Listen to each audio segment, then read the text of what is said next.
හරි එහෙනම් ආයිබෝන් සුබ සන්ධ්‍යාවක් වේවා හැම කෙනෙකුටම අපි හරි අපි අද දිනේ ඇතුළුව තව දවස් දෙකයි පැරණි විෂය නිර්දේශය හමු වෙන්නේ නැත්නම් පැරණි විෂය නිර්දේශය කියලා කියන්නේ අපි 9 වසරේ විෂය නිර්දේශයෙන් හමු වෙන්නේ තව එක දවසේ අද හැර හරිනම් අපි වෙනදා වගේ නම් වෙනද වුණා නම් අපි මේ වෙනකොට 10 පටන්ගෙන සති දෙකකට වඩා ගිහිල්ලා දෙකකට වඩා සති 3ක විතර වැඩ කොටසක්කට පස්සේ තමයි අපිට එන්න වෙන්නේ දැන් මාසයක් අතහැරලා එන්න වෙන්නේ මොකද ඒක රටේ තියෙන සාමාන්‍ය ස්වභාවයත් එක්ක ගැටලුවක් වෙන්නේ නැහැ ඒක නිසා මේ අපි අද දිනේ ගොඩාක් මේකේ තියෙන කාරණා කතා කර ඉන්න මට වඩා අදාළ පාඩම් 4 පිළිබඳව සාරාංශගත තැනකට ගියොත් සාරාංශ මට්ටමින් ගියොත් අද පාඩම් දෙකක් පිළිබඳව 3ක් විතර සම් සාරාංශ කරන එකට ගියොත් එහෙම අපිට පුළුවන් ඊළඟ දවසෙන් අපේ විෂය නිර්දේශයේ කතා කරපු කාරණා ටික අවබෝධ කරගන්න. එතකොට අනික් කාරණාව තමයි මේවා අත්හැරලා අපිට යන්නත් බෑ.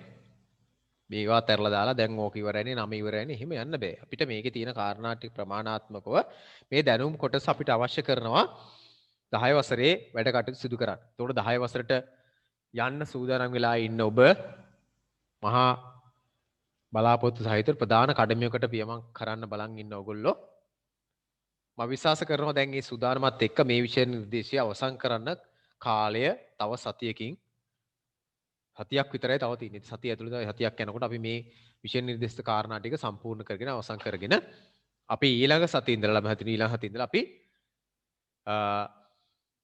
10 වසරේ අපි ඊළඟ අලුත් පන්තිර දාලා නැත්නම් ඔබගේ සාමාන්‍ය පෙළ පළමු පියවරේ විෂය නිර්දේශිත කාරණා ටික සඳහා පියවර තබන්නට ඕන. එතකොට ඒකට සූදානම් වෙන අතරේ ඒකට සූදානම් වෙමින් ඉන්න අතරේ මේ විෂය කාරණා ටික නැත්නම් 9 වසරේ විෂය නිර්දේශිත තියෙන කොටස් ටිකත් සාරාංශ කරගෙන අවසන් කර ගැනීම උවමනාව අපිට තියෙනවා. මේක අතහැරලා දාලා යන්න පුළුවන් කමක් නැහැ. මොකද මම ඔයගොල්ලන්ට හැමදාම කියන දෙයක් තියෙනවා. එක ශ්‍රේණියේ ඉඳලා පහ ශ්‍රේණිය දක්වා ජාතික විභාගයක් ගොඩනගෙනවා. ඒ ජාතික විභාගයට අවශ්‍ය කරන කාරණා මත පදනම් වෙලා තමයි මේ විෂය නිර්දේශයන් ගොඩනැගිලා ඒ තුල ඒ ජාතික විභාගය ශිෂ්‍යත්ව විභාගය පවත්වනවා. එතකොට අපි දන්නවා සාමාන්‍ය පෙළ කියලා කියන්නේ ඊළඟ ජාතික විභාගයේ කඩ විභාගයක් නැත්නම් ජාතික විභාගය. ඒ විභාගයේදී අපි දන්නවා අපේ විෂය නිර්දේශිත කාරණාවලට අවධානය යොමු කළොත් 6 ශ්‍රේණියේ සිට 11 ශ්‍රේණිය දක්වා වූ ශ්‍රේණිවල විෂය කාරණා මත පදනම් වුණු විභාගයක් තමයි සාමාන්‍ය පෙළ විභාගය. අපි ඇත්තටම 10 11 විෂය නිර්දේශයෙන් ප්‍රශ්න සැකසුවත් ඊට අවශ්‍ය කරන මූලික අඩිතාලම් ගොඩනැගෙන්නේ 6 7 8 9 කියන වසර 4 තුල ඒ පාඩම් වල ඉගෙනුම් නිපුණතා එක්ක. ඒතකොට ඒක නිසා මම කිව්වේ මේවා අතහැරලා දාලා අපිට ඉතින් එහාට කටයුතු කරන්න බෑ කියලා. ඒ නිසා මේවයි ඔබ මම විශ්වාස කරනවා මේ වෙනකොට මේ හැම පාඩමක්ම හොඳින් කියවලා අවශ්‍ය කරන දැනුම් ටික එකතු කරගෙන ඇදී අපි ඒක කොහොම නමුත් අපි මේ පාඩම් වල සාරාංශගත කාරණා කීපයකට අවධානය යොමු කළ යුතුයි. ඊළඟට මතක් කරනවා මේ ඔයගොල්ලන්ට ලැබිලා තියෙන පේපර් 2. පේපර් 2 සමහර කාරණා ඔබ කලින් විභාගෙදිත් ලියලා ඇති සමහර කාරණා කොහොම නමුත් පේපර් 2ම කරන්නට ඕන. කරලා නැත්නම් ඊළඟ දවසේ වෙනකොට සම්පූර්ණ කරලා ඊටාම කෙටියෙන් අපි ඒක සාකච්ඡා කරලා අවසන් කරගන්නත් උවමනාවක් තියෙනවා. ඒකත් මම මතක් කරනවා.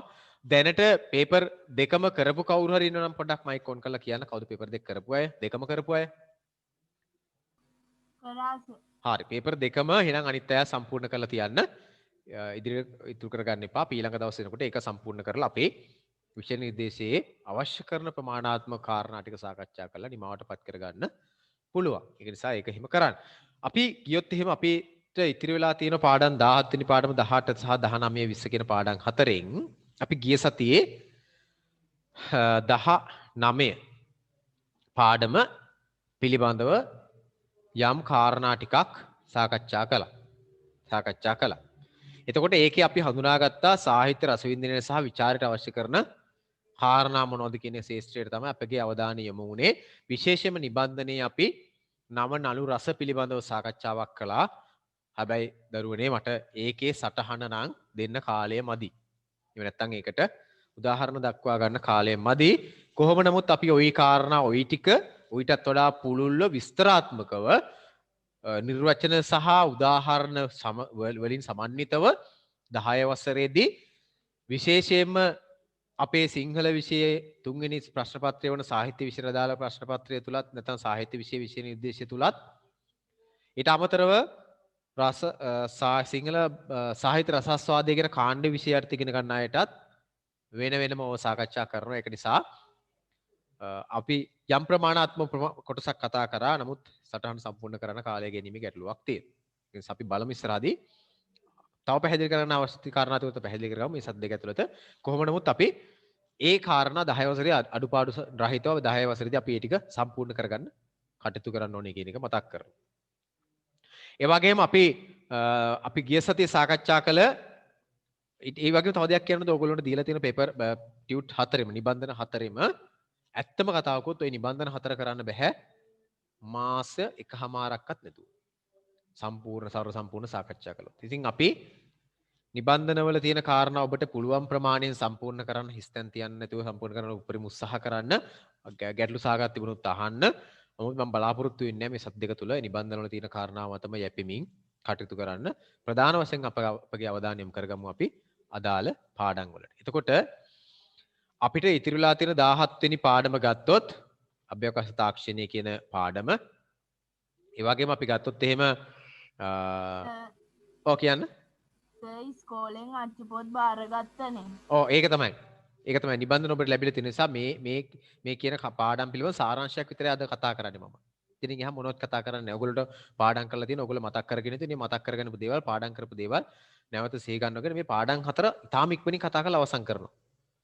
ඒකේ තව ව්‍යාකරණ කොටසක් තියෙන ව්‍යාකරණ කොටස කතා කරා මේකේ තව කතා කරන දේ ඉතුරු වෙන්නේ අපිට. ඇත්තටම ඔයගොල්ලෝ 10 වසරට අවශ්‍ය කරන කාරණා වලින් තියෙන්නේ අර අව්‍ය පද කියන මාතෘකාව කතා කරා. අන්නේ මාතෘකාවට දාලා යම් කාරණා ප්‍රමාණයක් විතරයි. ඔයගොල්ලෝ 17 වෙනි පාඩම මතක් වෙන්නේ නැති ඔයගොල්ලෝ පාඩම් කරගත්ත 17 වෙනි පාඩම නැත්නම් කියවගත්ත 17 වෙනි පාඩමේ අභ්‍යවකාශ තාක්ෂණය කියන පාඩම.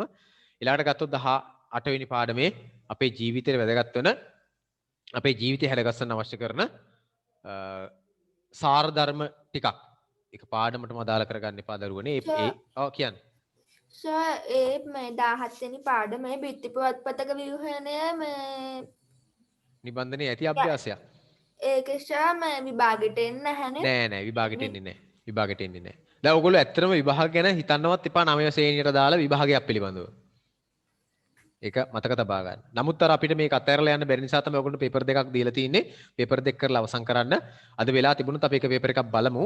මේක කෙටියෙන් අපි අවසන් කරගෙන ඒ කියන්නේ සාරාංශගතව පාඩම් පිළිබඳ අදහසක් අරගෙන ඉවරලා මේ පාඩමෙන් වචනේ පේලින් පේලට යන්නේ නැහැ. උඩින් පාඩම් 4 ගැන අදහසක් අරගෙන ඉවරලා අපි නිබන්ධ පේපර් දෙකෙන් එකකට පොඩි කොටසකට යන් වෙලාවත් එක්ක කල්පනා කරලා ඊට පස්සේ 18 වෙනි පාඩම අපි ඉගෙන ගන්න අපේ ඔයගොල්ලෝගෙන් ඇහුවොත් එහෙම මොනවද ඔබ ඉගෙන ගත්ත සාර ධර්ම? සරු දහම් මොනවද? සාර ධර්ම කියන්නේ මොනවද කියලා අපි දන්නවා. ඔයගොල්ලෝ ඉගෙන ගත්ත සාර ධර්ම මොනවද? පාඩමට දාලව සාහිත්‍ය ග්‍රන්ථ ආශ්‍රය නැත්නම් පොතපතින් ගත්ත සරු දහම් මොනවද කියලා ඔයගොල්ලන්ට අවබෝධයක් තියෙන්න ඕනේ මේ පාඩම ආශ්‍රයෙන් ගත්තොත්. හරිද? සාමාන්‍ය අවබෝධය තියෙන දේවල් නෙවෙයි සාර ධර්ම කියලා. ඒ සාර ධර්ම නෙවෙයි සාහිත්‍ය නැත්නම් පොතපත තුලින් ග්‍රන්ථයක් තුලින් නැත්නම් පොතෙන් අපි එකතු කරගත්ත සාර ධර්ම මොනවද කියලා පාඩම ආශ්‍රයෙන් ඔබට එකතු කර ගැනීමේ හැකියාව තියෙනවා. ඊළඟට අපි ගත්තොත් එහෙම ඔබට අතිශය වටිනම පාඩමක් තමයි 19 වෙනි පාඩම. අමතක කරන්න එපා 19 වෙනි පාඩම. 19 වෙනි පාඩම තමයි 9 වසරේ තියෙන 19 වෙනි පාඩම තමයි 10 11 පන්ති දෙකේම පේපර් 3ක් තියෙනවනේ ඔයගොල්ලෝ දන්නවනේ. පේපර් 3ක් තියෙනවා. පේපර් 3ෙන් මේක ප්‍රශ්න 40ක් එන කෙටි පේපර් එක ප්‍රශ්න 40ක් වෙන ලකුණු 40ක් දෙන කෙටි පේපර් එක. ඒකේ ලකුණු 40 ගන්න සාහිත්‍ය ව්‍යාකරණ දෙකම පිළිබඳ පුළුල් අවබෝධයක් වොන්ට විශේෂයෙන් ව්‍යාකරණයට දැඩි ඉලක්කයක තියෙනවා. ඒක අපි දන්නවා. ඉරි ගහන්න එන පේපර් එක. දෙවෙනි පේපර් එක අපි දන්න සම්පූර්ණ රචනාව ප්‍රායෝගික ලේඛනයේ සාරාංශය අවබෝධය සහ ව්‍යාකරණ කියන ප්‍රශ්න ටික එන ලකුණු 80 පේපර් එක 40 පේපර් එක 80 පේපර් එක. ඒක ව්‍යාකරණ. තුන්වෙනි පේපර් එක තමයි ඒක ලකුණු 80ක් ලැබෙන සාහිත්‍ය පේපර් එක. සාහිත්‍ය පොතක් ඔයගොල්ලන්ට ලැබිලා නැති සමහරවල් ලැබිලා නැත්නම් ලැබෙවි. සාහිත්‍ය පොතක් පාඩම් 16ක් තියෙන සාහිත්‍ය පොතක් තියෙනවා නම් අන්නේ සාහිත්‍ය පොතට දාලා වෙනම ප්‍රශ්න පත්‍රයක් විභාගෙදී ලැබෙනවා. ඒක සාමාන්‍ය පෙළදී ලකුණු 80ක් ඒ පේපර් එකට ගන්න ඕන. අන්නේ පේපර් එකේ දැනුම එකතු කරගන්න. ඒ පේපර් එකට අවශ්‍ය කරන දැනුම හදාගන්න. ඒ පේපර් එකට අවශ්‍ය කරන පසුබිම හදාගන්න. මොනවද පසුබිම කියලා කියන්නේ? රසවින්දනය අපිට පුළුවන් වෙන්න. මේ පේපර් එකේ රසවින්දනය අවශ්‍යයි අපිට. රසවින්දනය කරගන්න ඕන. ඊළඟට මේ පේපර් එකේ විචාරයට අපේ අවධානය දෙන්න ඕන. අවබෝධයට අදහස දෙන්න. අවබෝධය කියන කොටසට අපගේ අවධානය දෙන්න. එතකොට 10 වසරේදී 11 වසරේදී තියෙන මේ විභාගයේදී ඔබට ලැබෙන ප්‍රශ්න පත්‍ර තුනෙන් තුන්වෙනි ප්‍රශ්න පත්‍රයට වෙනම පොතක් ලැබිලා තියෙනවා සාහිත්‍ය පොත කියලා. ඒ පොතේ තියෙනවා මේ ප්‍රශ්න ස්වභාවයන් තුනක්. ප්‍රශ්න ස්වභාවයන් තුනක්. එකක් තමයි රසවින්දනාත්මක ස්වභාවය, අනිත් එක තමයි අවබෝධයේ ස්වභාවය සහ අනිත් එක විචාරය. විචාර තුනක් ඔබට ලියන්න වෙනවා. විචාර තුන විභාගෙදි ලියන්න පාඩම් 5ක් ලැබෙනවා. විචාර තුනක් පාඩම් 5 නෙමෙයි ඇත්තටම පාඩම් ලැබෙනවා 7ක්. පාඩම් 7ක් ලැබෙනවා. පාඩම් 7න් පාඩම් 3කිනුයි විභාගෙදි ලියන්න වෙන්නේ. අපිට ඒක ඔයගොල්ලෝ පේපර් එකක් අරගෙන බැලුවහම තේරෙවි. අපි ඉස්සරහදී පන්ති පටන් ගත්තාම කතා කරන 10 වසර. ඒතකොට අන්න එතනදී මතක තබා ගන්න ඕන කාරණාවක් තියෙනවා. මෙන්න මේකට අවශ්‍ය කරන මූලික මේකට අවශ්‍ය කරන මේ සාහිත්‍ය පේපරයකට අවශ්‍ය කරන මූලික කොටස අපිට ග්‍රහණය කරගන්න වෙන්නේ ඔයගොල්ලොන්ගේ 9 ශ්‍රේණියේ 19 වෙනි පාඩමේ. ඒ නිසා 19 වෙනි පාඩම අතිශය වටිනවා. 19 වෙනි පාඩමේ සිංහල පොත ගේන්න 19 වෙනි පාඩමේ අතිශය වටිනවා. ඒකේ තියෙන මොනවද? විචාරයේදී අවධානය යොමු කරන්න ඕන කාරණා සහ රසවින්දනයේදී අවධානය යොමු කරන්න ඕන කාරණා. මම මේක අපිට නිබන්ධනයකින් මම වෙනම කතා කරනවා 10 ශ්‍රේණියේදී විචාරය සහ අවබෝධය කියලා. ඒකට අමතරව මම මේ සාකච්ඡා කරන්නේ. ඒ සඳහා අවශ්‍ය කරන දැනුම හදාගන්න වෙන්නේ මෙන්න මේ තියෙන පාඩමෙන්. මේ අපි කතා කරන කොටසින් තමයි 19 වෙනි පාඩමෙන් තමයි පොත තියෙන අය අරගෙන බලන්න. පාඩම් කරලා තියෙන ගැටලුවක් නැහැ. ඒකේ තියෙන කාරණා ග්‍රහණය කරගත්ත ඔය ගැටලුවක් නැහැ. නමුත් ඒකේ තියෙන අත්හරින්න බැරි කාරණා ටික අපි අනිවාර්යයෙන්ම අවබෝධ කරගන්න ඕන. ඊළඟට 10 දී 11 දී එන රචනාවක වස්තු බීජය නැත්තම් මූලික පදනම තියෙන පාඩමක් තමයි 18 වෙනි පාඩම. 18 වෙනි පාඩම. හරිද? නිසා මේ පාඩම් දෙක අපිට අතරින්න බෑ. මේ පාඩම් දෙකේ තියෙන කාරණා ඔබට අමතක කරලා 10ට යන්න බෑ. මොකද මේකේ තියෙන පදනම මේ පාඩම් දෙකේම තියෙන පදනම අපි හරියට හඳුනාගෙන තියෙන්න ඕන 10 වසරේදී අපි හොඳ තැනකින් විභාගයේදී නැත්නම් හොඳ තැනකින් විෂය නිර්දේශය පටන් ගන්නවා. ඒ නිසා මම ආපහු මතක් කරනවා ඔබට පුළුවන් නම් නැවත බලලා කිහිප විටක් කියවලා කිහිප විටක් අවබෝධ කරගෙන හිතලා පුළුවන් නම් 9 ශ්‍රේණියේ 19 වෙනි පාඩම 9 ශ්‍රේණිය ඔබගේ පෙළ පොතේ 19 වෙනි පාඩමට ඔබගේ අවධානය යොමු කරන්න. ඒක අතිශය වටින පාඩමක්. ඒකයි මම අවධාරණය කරන්නේ. ඒ කාරණා අත්‍යවශ්‍යම ඕන 10 වසරේ සාහිත්‍ය සඳහා. මම හිතනවා ඔයගොල්ලෝ මං කියන එක තේරෙනවා කියලා. ඒ නිසා ඒ ගැනත් අදහසක් තියාගෙන අපි ඒක බලමු අපි අවශ්‍ය කාරණා ටික. මොකද ඒක 10ට ඕන නිසා තමයි මම මේ නැවත මතක් කරන්නේ ඒක ගන්නට ඕන. අපි 20 වෙනි පාඩම අපි ගත්තොත් අපි 20 වෙනි පාඩම තුල අපි අපේ අදහස අපේ අවධානය යොමු කරොත් එහෙම 20 වෙනි පාඩමේ අපි නාට්‍ය කියන ශේෂ්ත්‍රයට නැත්තම් නාට්‍ය කියන අංශයට නැත්තම් අපි කියන චම්පු කියන සාහිත්‍ය අපි දන්න ප්‍රභේද තුනයි ගද්‍ය පද්‍ය චම්පු කියන කොටස් තුන තමයි මේකේ සාකච්ඡා වෙන්නේ. නැත්තම් මිශ්‍ර කියන කොටස නැත්තම් මේකට අපි චම්පු කියන එකේ තව අනුම් කොටසක් ගත්තොත් අපි කියනවා දෘශ්‍ය කියලාත් අපි මේක දෘශ්‍ය කියලා කොටසකිනුත් අපි මේක සාකච්ඡා කරනවා. මේ කොටස තමයි අපි මේ කතා කරන පාඩම් මේ කොටස් මේ කතා කරන දේවල් මේ කතා කරන පොඩි කොටස් ටික ඔගොල්ලෝට අනිවාර්යයෙන්ම 10ට ඕන. නිසා මේකයි මම මේ එතනින්ම මේ කොටස ගත්තේ. මේක අත්හැරලා අපිට ගියොත් එහෙම අපිට අර අවශ්‍ය කරන මූලික දැනට ආගන්න බැරි වෙනවා. හරිද? හරි. නිසා ඔබ බොහෝ වෙලාවට විෂය නිර්දේශය හමාර කරලත් ඇති සමහරලාට. කියවලා අවසන් කරගෙනත් ඇති. නමුත් ඒ පිළිබඳව අපි ඊළඟ ශ්‍රේණියට අවශ්‍ය කරන දැනුම් ටික මේකෙන් අරගෙන යන්න ඕන කාරණා ටික අපි ඉගෙන ගන්න ඕනේ. නිසා ඔබ මතක තබා ගන්න 17 වෙනි පාඩමේ අපි ඒක තුලේ මම හිතන්නේ සාකච්ඡා කරලා විභාගගත කරන කාරණා නෑ. ඒකේ තියෙන ඇත්තටම වාක් නිපුණතාවයේ තියෙන්නේ වාක්කෝෂය සංවර්ධනය කරගන්න සහ දැනුම වර්ධනය කරගන්න. ඒකේ දැනුමේ අර චන්ද්‍රිකා තාක්ෂණ අභ්‍යවකාශ තාක්ෂණය කියන එකේ ජයග්‍රහණ මොනවද සහ අභ්‍යවකාශ තාක්ෂණයේ ජයග්‍රහයි පියවරල් 3ක් ගැන සඳහන් ඒ මොනවද කියන එක පිළිබඳව විවරණයක් කරගන්න තමයි ඒකේ තියෙන්නේ. ඉතින් එහාම හිතන්නේ ඒක සාකච්ඡා කරන්න තරම් කාරණා නැහැ. හරිද? චන්ද්‍රිකා තාක්ෂණය පිළිබඳව අභ්‍යවකාශ තාක්ෂණයේ චන්ද්‍රිකාගත වීමනේ තාක්ෂණයේ දියුණුවම අවස්ථාව දියුණු කරලා තියෙන අවස්ථාව එතන පිළිබඳව අදහසක් ඔබට පාඩම තුල එකතු කරගන්න පුළුවන්. මම විශ්වාස කරනවා ඒ ටික ගත්තාම ඒකේ ප්‍රමාණාත්මකව අපිට හදාගන්න පුළුවන්. 20 වෙනි පාඩම ගත්තොත් 20 වෙනි පාඩමෙත් එහෙමයි. 20 වෙනි පාඩමේ අපිට අවශ්‍ය කරනවා නාට්‍ය කලාව පිළිබඳව අපිට යම්කිසි දැනුම් කොටසක් එකතු කරගන්න. නිසා මේකෙන් මම අද වැඩි වෙලාවක් ගන්න නැතුව තා පොඩි වෙලාවක් අරගෙන ඉවරලා අපි ඊළඟ පේපර් එකට යන්නත් ඕන නිසා පොඩි වෙලාවක් අරගෙන ඉවරලා මේ පාඩම් වලින් අපි අවශ්‍ය කරන කාරණා ටික විතරක් අපි ඊළඟ වසරට අවශ්‍ය කරන කාරණා ටික විතරක් අරගෙන ඉවරලා අපි මෙතනින් එහාට මේකට යන්නට ඕනේ. ඒ එකක් පොඩ්ඩක් අවබෝධ කරගන්න. ඒතර 10 වසරේ එන ඔයගොල්ලෝ මේ කියන කාරණාත් වලින් පෝෂණය වෙලා ආවහම 10 වසරේ වැඩි ටික කරගෙන යන පහසුයි විශේෂයෙන්ම සාහිත්‍ය. ඊට අමතරව මම ඔයගොල්ලෝ අද මේ පාඩම් තුරට කීප විටක් අවධානය යොමු කරනවා සේම පාඩමින් පාඩමින් චේතවලට අවධානය යොමු කරනවානේ සමස්ත පාඩම ගැන අදහසකට අවධානය යොමු කරනවා සේම මම කැමති අපේ ව්‍යාකරණ කොටසකටත් මේකේම අවධානය යොමු කරන්න විශේෂයෙන්ම අපිට අතහැරලා තියෙන එකම ව්‍යාකරණ කොටස අපේ තියෙන ප්‍රධාන ව්‍යාකරණ කොටස මේක අතහැරුණු ඒ තමයි අව්‍ය පද අපි ගිය සතියේ සාකච්ඡා කර පාඩම 10 වසරේ අවසානයේ නිබන්ධනයක් තුළ සාකච්ඡා කරන මාතෘකාව අව්‍ය පද අපි ගිය සතියේ සාකච්ඡා කරා අව්‍ය පද කියන මාතෘකාව. නිසා අව්‍ය පද පිළිබඳව ඔබට පුළුවන් නම් ඔබට දීලා තියෙන නිබන්ධනවල මේ සාකච්ඡා කරන කාරණාවල යම් යම් කාරණා පිළිබඳව ඔබට අභ්‍යාස අවශ්‍ය කරන අභ්‍යාස ප්‍රමාණාත්මකව තියෙනවා. අවශ්‍ය කරන ප්‍රමාණාත්මක අභ්‍යාස ටික ඔබට නැවත කර ගැනීමේ හැකියාව තියෙන නිබන්ධනයේ යම් යම් අභ්‍යාස ප්‍රමාණයක් එකතු කරලා තියෙන නිසා ඒව කරාට ප්‍රශ්නයක් නැහැ. නිසා මේක විතරක් මම ඊටාම කෙටියෙන් විනාඩි කීපකින් සාකච්ඡා කරලා අපි කතා කරා අපි ගිය සතියේ 10 වසරට තෝරනක පාඩමක් නිසාම නැවත පොඩ්ඩක් මතක් කරලා මේකේ අංශ දෙක සාකච්ඡා කරලා මේක නිමාවටපත් කරගමු. හරිද? ඒතර මේකෙන් පස්සේ අපිට ආපු ව්‍යාකරණ කොටසක් 10 ශ්‍රේණි 9 ශ්‍රේණිය තුල අපි අවධානය යොමු කරන ව්‍යාකරණ කොටසක් ඉන්නේ. මේක මේ සාකච්ඡා කරන්නෙම අපිට 10ට ඕන නිසා. 10 සෙන්ට ඕන නිසා 10 සෙන්ට යනකොට මේ ව්‍යාකරණ කොටස ගැන හොඳ අවබෝධයකින් අපිට ගියහම 10 ශ්‍රේණියේ ව්‍යාකරණ කොටස හදාගෙන ඉස්සරහට යන්න විතරයි තියෙන්නේ. අව්‍ය පද පිළිබඳව අපි ගිය සතියේ කතා කරා. අව්‍ය පද ප්‍රධාන කොටස් දෙකයි කියලා සාකච්ඡා කරා. අපේ භාෂාවේ ප්‍රධාන පද වර්ග 4ක් අපි සාකච්ඡා කරා. ඔයගොල්ලන්ට ඒවා මතක් වෙනවා ඇති. මොන නාමපද ක්‍රියාපද නිපාත පද සහ උපසර්ග පද කියලා.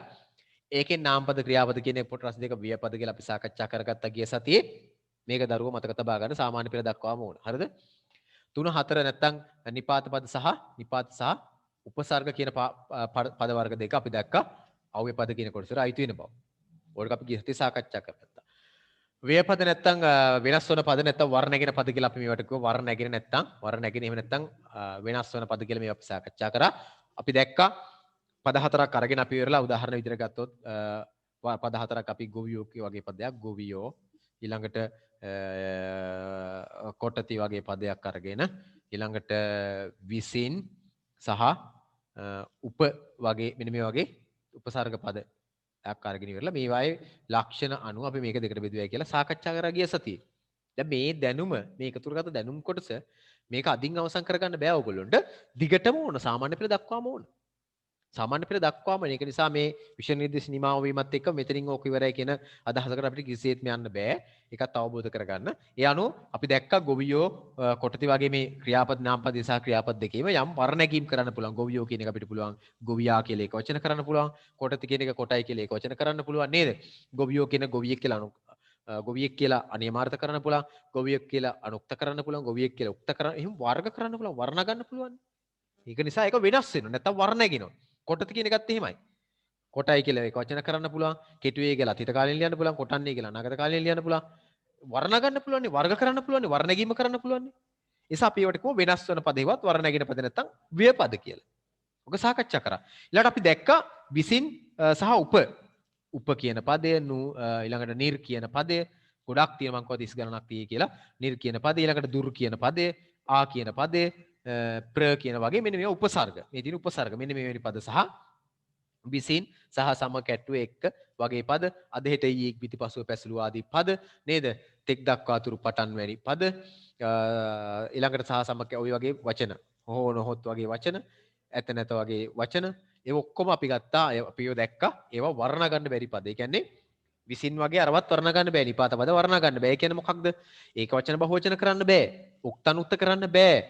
කාලය අනුව වර්ග කරන්න බෑ. ඒ කියන්නේ අතීත කාල වර්තමාන එහෙම වර්ණ ගන්න බෑ මේ පදය. ඒ නිසා අදාළ පදේ වර්ණ ගන්න බැරි නිසා අපි ඒවට කිව්වා වෙනස් නොවන පදේවත් අව්‍ය පද කියලා. ඒ වගේම අපි කිව්වා උප නිර් දුර් ආ ප්‍ර ආදී කොටගත්තු උපසර්ග පද කියලා කොටසකුත් තියෙනවා. මේ උපසර්ග පද වලත් අපිට පේනවා මොකක්ද? ඒක වචන බහුවචන කියලා වර්ග කරගන්න බැරි බවක් තියෙනවා. ඊළඟට කියන උක්තනුත් කියලා වර්ග කරන්න. මෙහිම වර්ග කිරීමක් කරන්න බැරි බව දක්වන්න ලැබෙන නිසා අපි මේවට කියන මොකක් කියලාද? වර්ණ නොනැගෙන පද හේවත් අව්‍ය පද කියලා. නිසා අපේ භාෂාවේ මෙන්න මෙහෙම පද වර්ග සමුදායක් තියෙනවා. වර නොනැගෙන පද නැත්තම් අව්‍ය පද කියලා. ඔච්චරයි මේක අපි අපේ අවධානයට මේ 9 වසරේදී ගන්නට ඕන. ඊළඟට අපි 10 වසරේදී ඔයගොල්ලෝගේ මේක 10 වසරේ අවසාන කොටසේදී සාකච්ඡා කරන මාතෘකාවක්. එතනට අවශ්‍ය කරන මූලික පදනම නැත්තම් මේක හදාරලා නැත්තම් මේක ඉගෙනගෙන තියෙනවා කියන එක තමයි මෙතනින් අපි බලාපොරොත්තු වෙන්නේ. අව්‍ය පද කියලා කොටසක් භාෂාව තුළ, ලේඛනය තුළ, ව්‍යාකරණය තුළ තිබෙන බව අපි හඳුනාගෙන ඉන්න ඕන අව්‍ය පද කියලා කොටස. ඒ අනුව මේ මූලික පදනම දැන් ඔයගොල්ලෝ හොඳටම පැහැදිලි මෙතන මූලික පදනම භාෂාවේ ප්‍රධාන පද වර්ග හතරෙන් දෙකක් මේ විදියයි දෙකක් මේ විදියයි වර්ණ නැගෙන වර්ණ නැගෙන ඒ අනුව මෙන්න මෙහෙම වර්ණ නැගෙන වර්ණ නැගෙන කියලා වර්ග කිරීම කරලා එහෙම පද වර්ගයක් අපේ භාෂාව තුළ තිබෙනවා කියලා. ඉතින් මම මේ කිව්ව කාරණා ටික ඔයගොල්ලෝගේ අභ්‍යාසයක් විදිහට නිබන්ධනයේ ඇති. නිබන්ධනය අරගෙන බැලුවහම ඔයගොල්ලන්ට පේනවා නිබන්ධනයේ අභ්‍යාසයකුත් තියෙනවා. අභ්‍යාසයක් ටිකක් කරන්න පුළුවන් නම් කරන්න. විෂය නිර්දේශය හමාරුණාට කමන්නේ නැහැ. වෙලාව තියෙනම් අවශ්‍යයි කියලා හිතනවා නම් කරන්න. බලපෑමක් නැහැ. බලපෑමක් තියෙනවා මේ පන්තිදී හම්බ වෙනවනම්. හරිද? ඊළඟ සති හම්බ වෙනවා මේ සති බලපෑමක් තියෙනවා. නමුත් කරන්න දෙයක් නැහැ. අපි හම්බ වෙන්නේ නැහනේ. මේ මික්මට හැබැයි ලබන මාසේ අපි හම්බ වෙනවා. ලබන මාසේ හම්බ වෙනවා.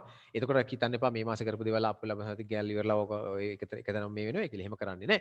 නමුත් අපි හම්බ වෙනවා කියලා කියන්නේ අපි විෂය නිර්දේශයේ අපිට අදාළ පාඩම් ඒකක පාඩම් මාලා අපි නිවැරදිව හදාරනවා. අපි හම්බ වෙනවා කියලා කියන්නේ ඒක අපි දන්නවනේ. ඔයගොල්ලෝ දන්නවා අපි වැඩ කරන ක්‍රමයක් තියෙනවනේ. ඒ ක්‍රමයට අනිවාර්යෙන් වැටික් කරගෙන යනවා. ඒ නිසා ඒකත් පොඩ්ඩක් මතක තබාගෙන වැඩ කරන්න. දැන් මේ වෙලාවේ මේ මාස දෙකේ අපි යම් යම් කොටස් හතපසු කරගත්තත් ආයෙ ලබන මාසේ නම් මේ වැඩේ කරන්න ඔයගොල්ලන්ට ලැබෙන්නේ නැහැ. අපි සාමාන්‍ය අපි දැන් සාකච්ඡා කරන්නට මේ තියෙන අඩුම තරමින් අපි මාසෙකට දවස් දෙකක්වත් ගෙන්නලා මේ අන්තර්ජාලය හරහා මේ විදිහට අපි සාකච්ඡා කරනවා වගේම ඔයගොල්ලොත් එක අපි පන්ති තුළ සජීව සාකච්ඡාවක් මගින් ගෙදර දෙන වැඩ පුනරීක්ෂණය කරලා පොත් බලලා ඒ ටික කරන්නත් අපි අදහසක් ඉන්නවා. යම් කිසි වාසනාවන්ත විදිහට මේක යම් මට්ටමකින් අපිට මේ අවස්ථාව උදා වුණොත් ඔබට වඩාත් හොඳින් දැන් අපි 75ක විතර සාර්ථකත්වයක නෙමෙයි ඉන්නේ 75කුත් නෑ වගේ 90ක් 95ක් නැත්නම් 99කම සාර්ථකත්වයෙන් අපිට සිංහල විෂය හැදෑරීම කරගන්න පුළුවන් අපිට අවස්ථාවක් ලැබුණොත් හමුවන්නේ. ඉතින් අපි බලමු ඉස්සරහදීම අවස්ථාවක් ලැබෙයිද කියලා. ලැබුණොත් තාම හොඳයි මේ අවස්ථාව ලැබෙනවා නම්. හරිද? හරි. ඒ නිසා අපි වැදගත්ම පාඩමට අවධානය යොමු කරලා 20 වෙනි පාඩමට අපි 20 වෙනි පාඩම ගැනත් අපි අදහසක් අරගෙන ඉවර වෙලා 20 වෙනි පාඩම ගැනත් අපි සාමාන්‍ය දැනීමට 20 වෙනි පාඩම අපිට අවශ්‍ය වෙන්නේ 10 වසරේ 7 අවසාන වාරයට 7 වෙනි පාඩමට සාහිත්‍ය 7 වෙනි පාඩමට අදාළයි මහාසාර පළඳනාව අදාළ මේ නාට්‍ය පිළිබඳව ඔයගොල්ලෝ දන්නවා අපි සාකච්ඡා කරලා තියෙන 8 වසරේදීත් නාට්‍ය කියන එක ශේෂ්ත්‍රය කොයි වගේ එකක්ද කියලා ඔබට නාට්‍යයක් තියෙනවා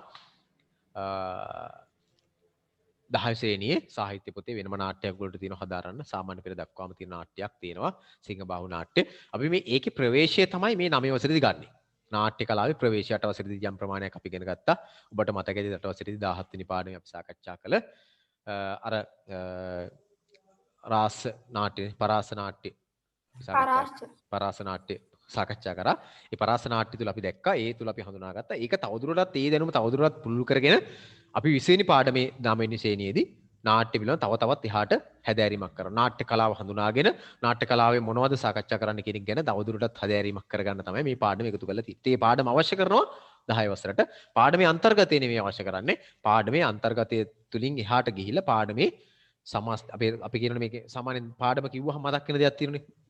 අපේ පාඩම තුළ මේ පාඩම තුළ අන්තර්ගතයෙන් හඳුනා ගන්න සැකැස්ම ඒ සැකැස්ම තමයි අපිට මෙතෙන්දී අවශ්‍ය කරන්නේ. ඒක නිසා මේ ගැන අදහසක් ඔයගොල්ලෝ යොතන පාඩම කියව ගැනීම ඔයගොල්ලෝගේ කාර්යභාරයක්. මේක අපිට මොකද ඒක එකින් එක සාකච්ඡා කරගෙන ඉන්න බෑ. හැබැයි නාට්‍ය කලාව පිළිබඳව අපිට දල අදහසක් විනාඩි 5-10ක් අරගෙන මේ වෙලාවේ අපි අපගේ අවධානය යොමු කිරීම මම හිතනවා අපිට ඊටාම වටිනව ඊළඟ ශ්‍රේණිය. නාට්‍ය කියන කලාව පිළිබඳව. නාට්‍ය කියන කලාව පිළිබඳව අපි තාම ඉක්මනින් සාකච්ඡා කරගත්තොත් නාට්‍ය කියන කලාවේදී අපි දකිනවා මේ නාට්‍ය කියන්නේ මොකක්ද කියන එක ගත්තොත් එහෙම විවිධ නිර්වචනකයන් විවිධ විචාරකයන් විවිධ නිර්වචන ඉදිරිපත් කරලා තියෙනවා.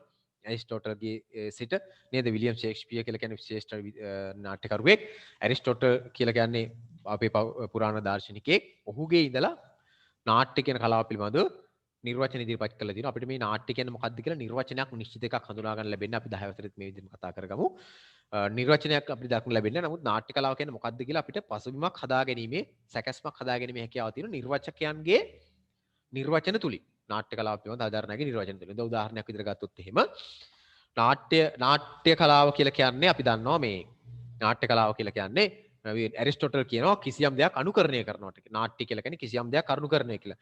ඊළඟට මම තුන් දිනකගේ අවධානය යොමු කරලා මේක මෙතනින් සාරාංශ කරනවා. නාට්‍ය කලාව පිළිබඳ ඔබේ අදහස.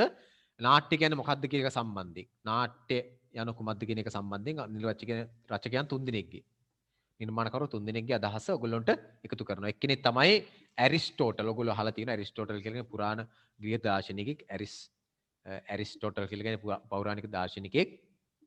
ඊළඟට අපි ගත්තොත් විලියම් ෂේක්ස්පියර්. විලියම් ෂේක්ස්පියර් කියලා කියන්නේ ඊටාම ශ්‍රේෂ්ඨ නාට්‍යකරුවෙක්. හරිද? ඊළඟට භරත මුනි පඬිවරයා. මේ තුන්දෙනා අපිට අමතක කරන්න තුන්දෙනාම නෙමෙයි දෙන්නේ මේ දෙන්න අපිට අමතක කරන්න බෑ නාට්‍ය කලාව පහම. ඇරිස්ටෝටල්ට අමතරව තවත් ඕන තරම් පොදු නිර්වචන ඉදිරිපත් කරපුවා ඉන්නවා. මම මේ තුන්දෙනා විතරක් ගත්තේ නාට්‍ය කලාව පිළිබඳ ඔබට යම්කිසි අදහසක් ඔබේ දැනුමට එකතු කරගන්න. විෂය නිර්දේශයෙන් පරිබාහිර වුණත් මේක වටින ලබන අවුරුද්දට ගොඩාක් වටිනවා මේක ඔයගොල්ලොන්ට.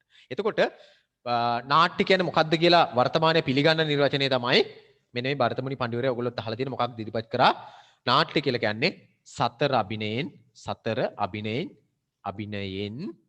යමක් ඉදිරිපත් කිරීම. යමක් ඉදිරිපත් කිරීම.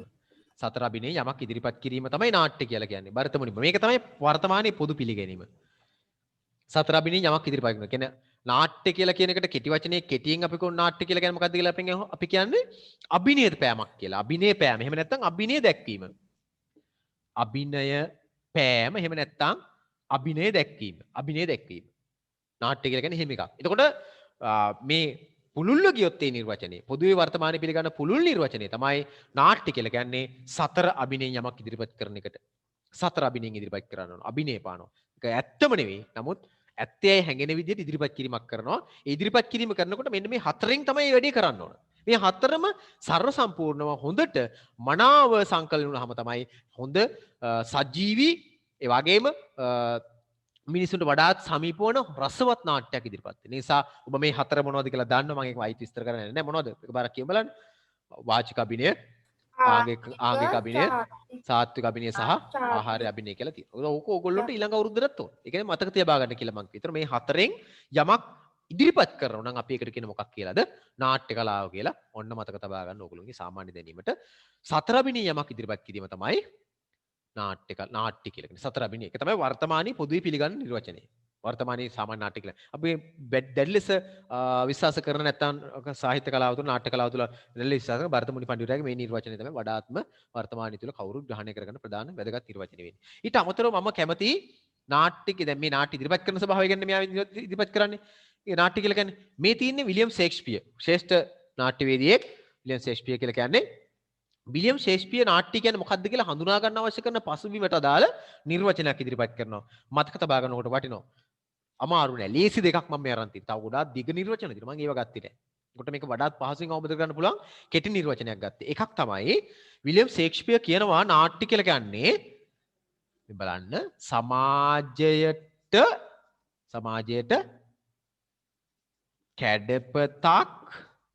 කැඩපතක් ඇල්ලීමකි කියලා. ඇල්ලීමකි. ඔන්න මොකද්ද කියන්නේ සමාජයට කැඩපතක් අල්ලනවා කියලා කියන්නේ. නාට්‍ය කියන්නේ සමාජයට කැඩපතක් අල්ලනවලු. මොකද්ද කැඩපතේ මොකද්ද කරන්නේ? කැඩපත කියලා කියන්නේ මොකටද? කැඩපත කියලා කියන්නේ කණ්ණාඩියට. දැන් කණ්ණාඩිය. කැඩපත කියලා කණ්ණාඩිය. එතකොට විලියම් ෂේක්ස්පියර් කියනවා නාට්‍ය කියන්නේ සමාජයට කැඩපතක් අල්ලනවා වගේලු. අපි මොකද කරන්නේ කැඩපතක් ඉස්සරහට ගිහිල්ලා? අඩුපාඩු අපේ බාහිර අඩුපාඩු ටික හදා ගන්නවා අපි නේද?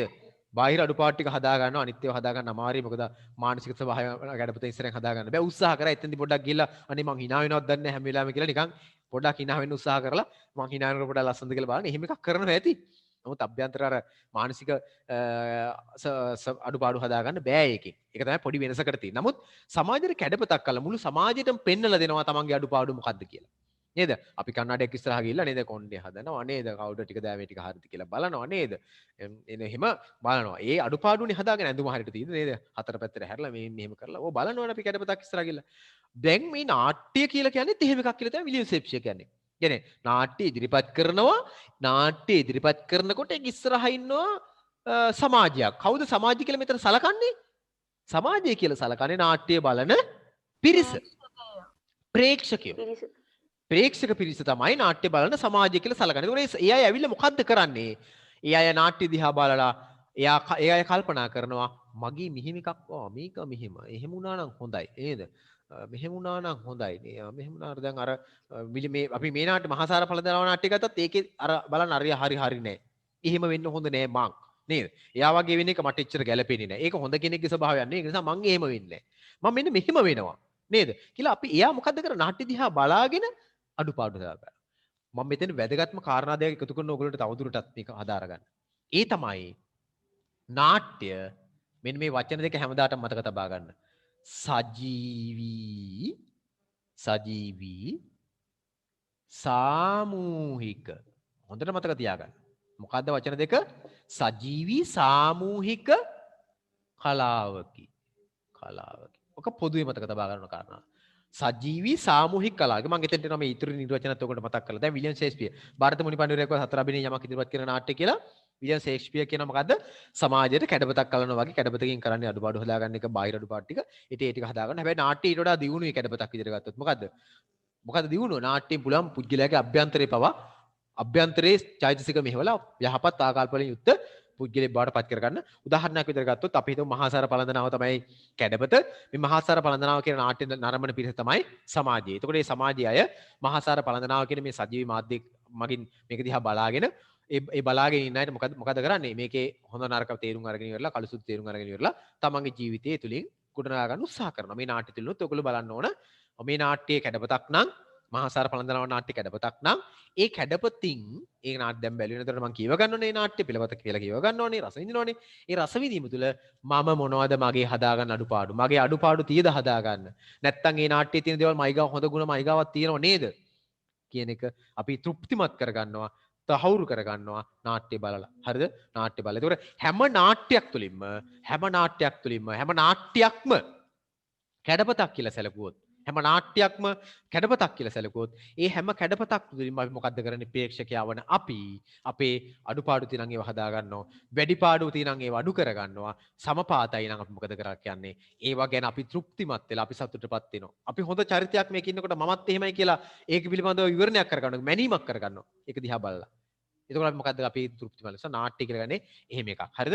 ඊළඟට මම අවසාන වශයෙන් මේ නාට්‍ය ගැන මොකද්ද කියන අවසාන කාරණාවට යනවා. ඇරිස්ටෝටල් මොකද කියන්නේ? ඇරිස්ටෝටල් කියනවා යමක් අනුකරණය කිරීම තමයි නාට්‍ය කියලා කියන්නේ. ඇරිස්ටෝටල් කියන මොකක්ද? යමක් අනුකරණය කිරීම. යමක් අනුකරණය කිරීම තමයි යමක් අනුකරණය කිරීම තමයි නාට්‍ය කියලා ඇරිස්ටෝටල් කියනවා. ඒක එච්චරම වැදගත්ම නිර්වචනයක් නෙවෙයි. නමුත් මතක තබා ගන්න යම් අදහසක් විතරක් නාට්‍ය කලාව පිළිබඳ. එහෙනම් නාට්‍ය පිළිබඳව නිර්වචන තුලින් නාට්‍ය හඳුනා ගැනීම. එහෙනම් අපිට පේනවා නාට්‍ය කියලා කියන්නේ මෙන්න මේ වගේ එකක්. නාට්‍ය කියලා කියන්නේ සතර අභිනයෙන් ඉදිරිපත් කරන එකක්. ඒක නිකන් හරියට සමාජයේ කැඩපතක් අල්ලනවා වගේ මිනිස්සුන්ට අඩුපාඩු වැඩිපාඩු සහ සමපාත හදා ගැනීම කරගන්න පුළුවන් එකක්. ඒ වගේම නාට්‍ය කියලා කියන්නේ අනුකරණය කිරීමක්. ඇවිල්ලා චරිත අනුකරණය කිරීමක් තමයි කරන්නේ. යමෙක් කරපු දෙයක්, යමෙක් කරන්නා වූ දෙයක් අනුකරණය කරලා පෙන්නනවා. නාට්‍ය චරිතයක් කරන්නේ ඒ වැඩේ. තමන් මවාගත්ත සිතුවිල්ලක් තුළ නැත්තම් අපි කියන එක සංකල්පගත රූපගත සංකල්පයෙන් ගොඩනගාගත්තු පරිකල්පනය කරගත්තු චරිතයක් වෙන්න පුළුවන්. සැබෑ චරිතයක් වෙනවා. ඒවා අනුකරණය කරමින් ඉදිරිපත් කරනවා. ඒක තමයි කරන්නේ. මොකද නාට්‍ය ඉදිරිපත් කරන චරිතේ, නාට්‍යේන චරිතය ඉදිරිපත් කරන කෙනාගේ ඇත්ත ජීවිතේ නාට්‍යේන චරිතයේ ජීවිතේ නෙවෙයිනේ. ඒකයි මම කිය අනුකරණය කිරීමක් කියලා කියන්නේ. එයාට ඒක අලුත් එකක්. එයා චරිතයට ආරූඪ වෙලා ආවේශ වෙලා තමන් එයාගේ බවට පත් වෙලා නාට්‍ය ඉදිරිපත් කරගන්න. ඕක තමයි එතෙන්දි වෙන්නේ. ඊළඟට ගත්තොත් එහෙම මේ කාරණාවට අමතරව මෙන්න මේකෙන් මම මෙන්න මේ කොටස තවදුරටත් පැහැදිලි කරනවා. මෙතනින් මම අවසන් කරනවා. මේක තවදුරටත් එහාට යන්නේ නැහැ මේ මූලික කොටසට. විශේෂයෙන්ම මේක අමතක කරන්න එපා ඔයගොල්ලෝ. මේ කිව්ව කාරණාත් එක්ක මෙන්න මේක අමතක කරන්න එපා. වෙනත් සාහිත්‍යාංග වගේ නෙවෙයි. වෙනත් සාහිත්‍යාංග වල දක්වන්න ලැබෙන ප්‍රධානම ලක්ෂණ දෙකක් නාට්‍ය කලාවේ දක්වන්න ලැබෙනවා. ප්‍රධාන ලක්ෂණ දෙකක්. එකක් තමයි දරුවනේ සජීවී එකක්. නාට්‍ය කියලා කියන්නේ වෙනත් සාහිත්‍යාංගයක දක්වන්න ලැබෙන ලක්ෂණයක්. ඔයගොල්ලෝ බලන්න මොකද්ද මේ කියන්නේ කියලා. තර්ක කරන්න. නැත්තම් මාත් එක්ක තර්ක කරන්න. හරිද? ඊළඟට අනිත් එක තමයි නාට්‍ය කියලා කියන්නේ සාමූහිකයි. අනික්වට සාපේක්ෂව. මොකද්ද සජීවී කියලා කියන්නේ? ඔබ ගන්න නවකතාවක්. ඔබ ගන්න කෙටි කතාවක්. ඔබ ගන්න ගුවන් විදුලි නාට්‍යයක්. එහෙ නැත්නම් ඔබ ගන්න රූපවාහිනී නාට්‍යයක්. හරිද? එහෙම නැත්නම් ඔබ ගන්න වෙනත් නිර්මාණයක්. වෙන සාහිත්‍ය නිර්මාණයක්, ගීතයක් මොනවා හරි දෙයක්. ඒ හැම එකම මොකක්ද ලක්ෂණය? ඒ කිසිවක් සජීවී නෑ. සජීවී කරන්න පුළුවන්. ඒවා තියෙනවා. අපි ළඟම උදාහරණ නැත්නම් සංසන්දනාත්මක උදාහරණයක් ගත්තොත් නවකතාව කෙටි කතාව කියලා ගත්තොත් ඒ දෙක සජීවී නෑ.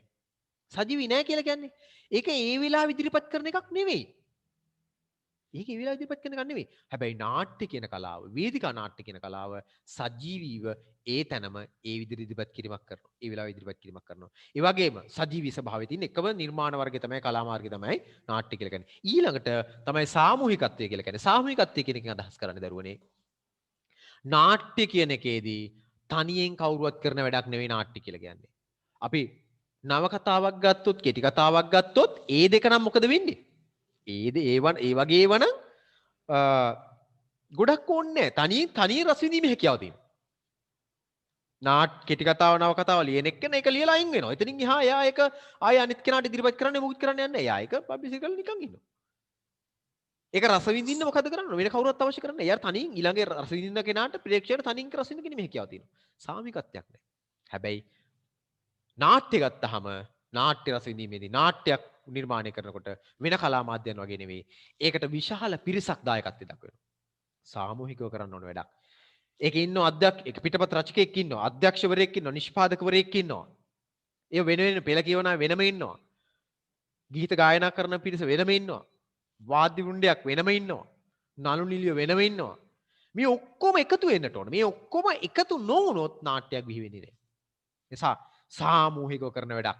මම තව එක උදාහරණයක් ඔක නවත්තනවා. ඒ තමයි අපි හිතමු නාට්‍ය කියන කලාව, නාට්‍ය කියන එක ඉදිරිපත් කරනකොට මම කියන්නේ සජීවී කියලා. සජීවී සාමූහිකයි. සජීවී කෙනෙක් ගමු. නාට්‍ය ඉදිරිපත් කරන මේ මොහොත දැන් ඔන්න නළුව ඇවිල්ලා ඉන්නවා. හිතා ගන්න මම තමයි නාට්‍ය ප්‍රධාන නළුවා. නැත්තම් ඔයගොල්ලෝ ඕන එකක් හිතා ගන්න. ඇවිල්ලා ඉන්නවා. දැන් නාට්‍ය වේදිකාවේ ගත වෙනවා දැන්. වේදිකාවේ දැන් කොටසක් ගිහිල්ලා මම දැන් ගිහිල්ලා පොඩි ජවනිකාවක් කරලා දැන් මම ඇවිල්ලා ඊළඟ ජවනිකාවට යන්න බලාගෙන ඉන්නවා. හිටි හැටියෙම මට බඩේ අමාරුවක් හැදෙනවා. මම තමයි ප්‍රධාන නළුවා. දැන් මට ඉන්නම බෑ. දන්නේ බඩේ අමාරුව හැදුනම ඇදිච්ච අය දන්නවනේ. මට ඉන්නම බෑ. දැන් මොකද මම කරන්නේ? මට නාට්‍ය ඉදිරිපත් කරන්න බෑනේ මට.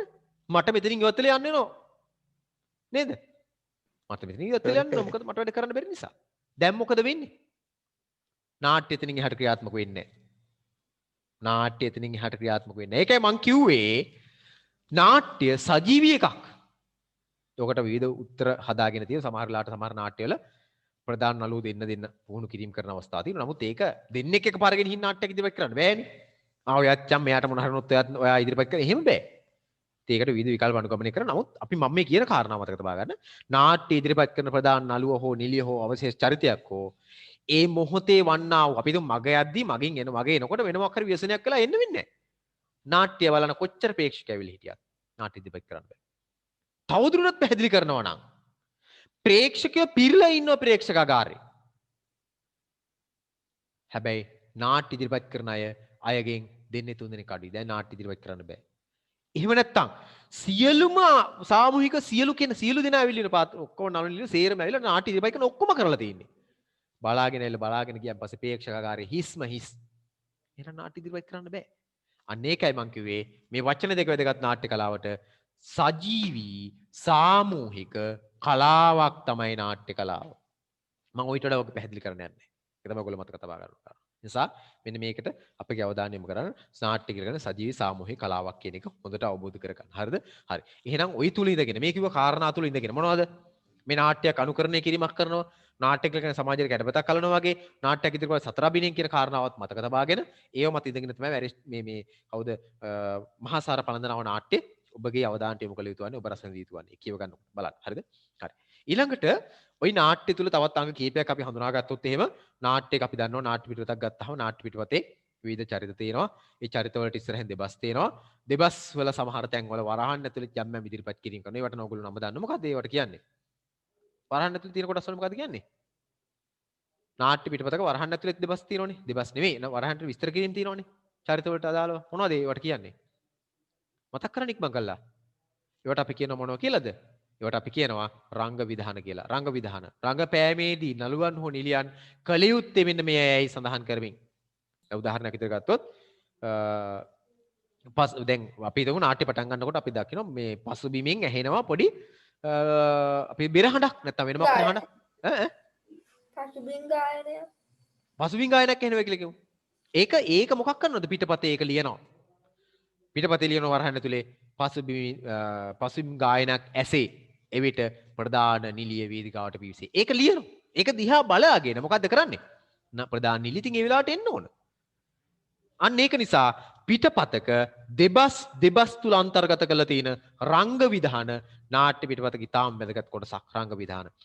ඒවත් මතක තබා ගන්න ඕන මේකෙදි.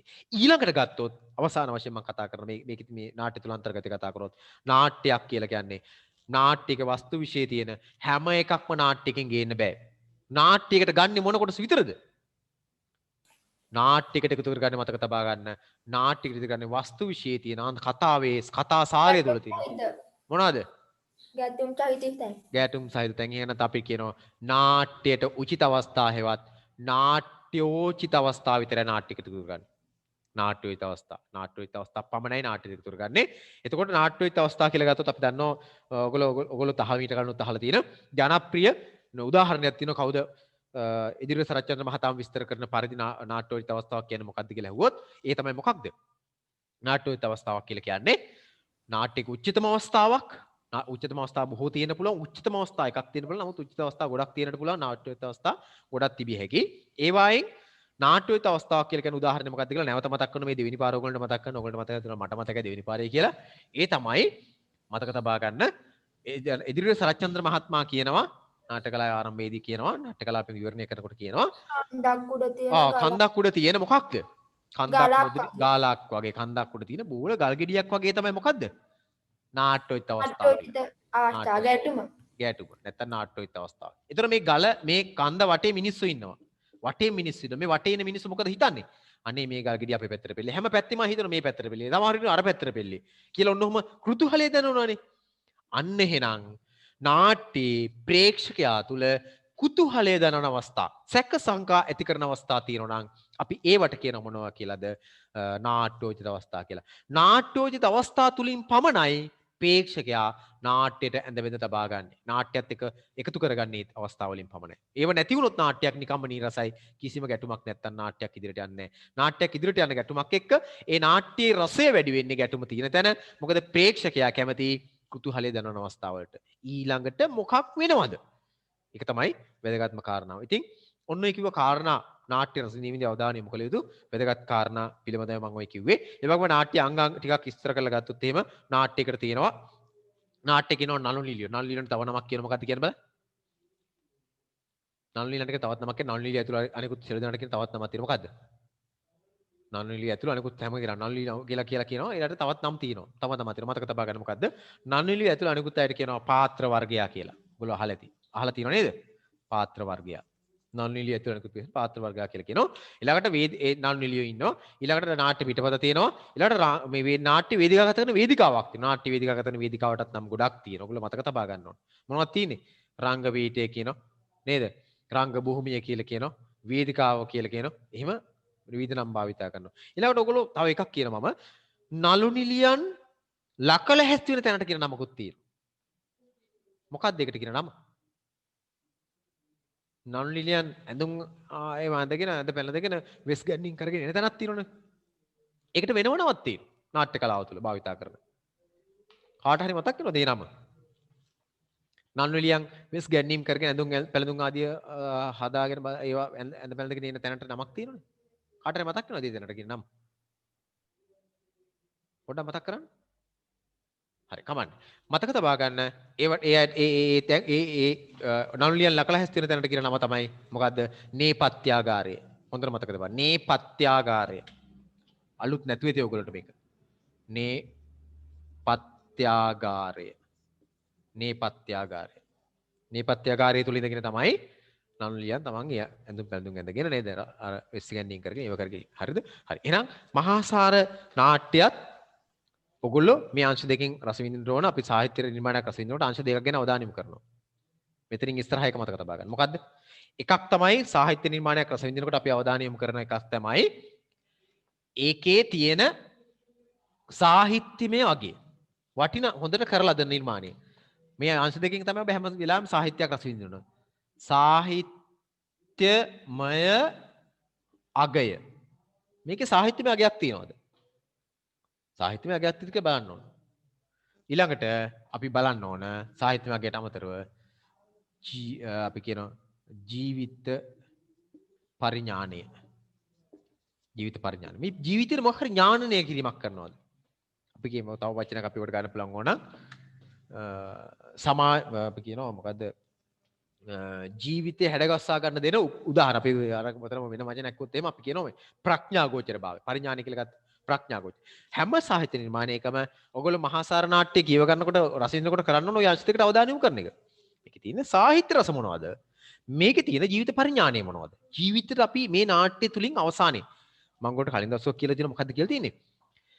මොකක් හරි සාහිත්‍ය නිර්මාණයක් යම් පුද්ගලයෙක් රස විඳින්නේද මීට පූර්වයේ ඒ සාහිත්‍ය නිර්මාණය රස විඳ නැත්තේද මේ පළමු වතාව නම් ඒක නවකතාවක් කෙටි කතාවක් නාට්‍යයක් හෝ වෙනම මොකක් හරි නිර්මාණයක් වන්ට පුළුවන් ඒ නිර්මාණය රස විඳින්නේ පළමු වතාවට නම් ඒ නිර්මාණය රස විඳින අවස්ථාවේදී සහ රස විඳීමෙන් පසුව එන පුද්ගලයා යනු දෙදෙනෙක් සාහිත්‍ය නිර්මාණයක් පරිශීලනය කරන ගන්න කොට ඉන්න පුද්ගලයා නෙවෙයි සාහිත්‍ය නිර්මාණය පරිශීලනයෙන් පස්සේ ඉන්න පුද්ගලයා. ඔහු ගොඩාක් ජීවිතය පිළිබඳ අවබෝධයක් මේ නිර්මාණය තුලින් අරගන්නවා. ඔබත් කළ යුතු වන්නේ නිර්මාණ රසය දිද්දී. සාහිත්‍ය නිර්මාණ රසය දිද්දී මට ඒ නිර්මාණයෙන් ගන්න පුළුවන් ජීවිතේ පුළුල් ඥාන ජීවිතය අවබෝධ කරගන්න තියෙන ඥානයන් මොනවද?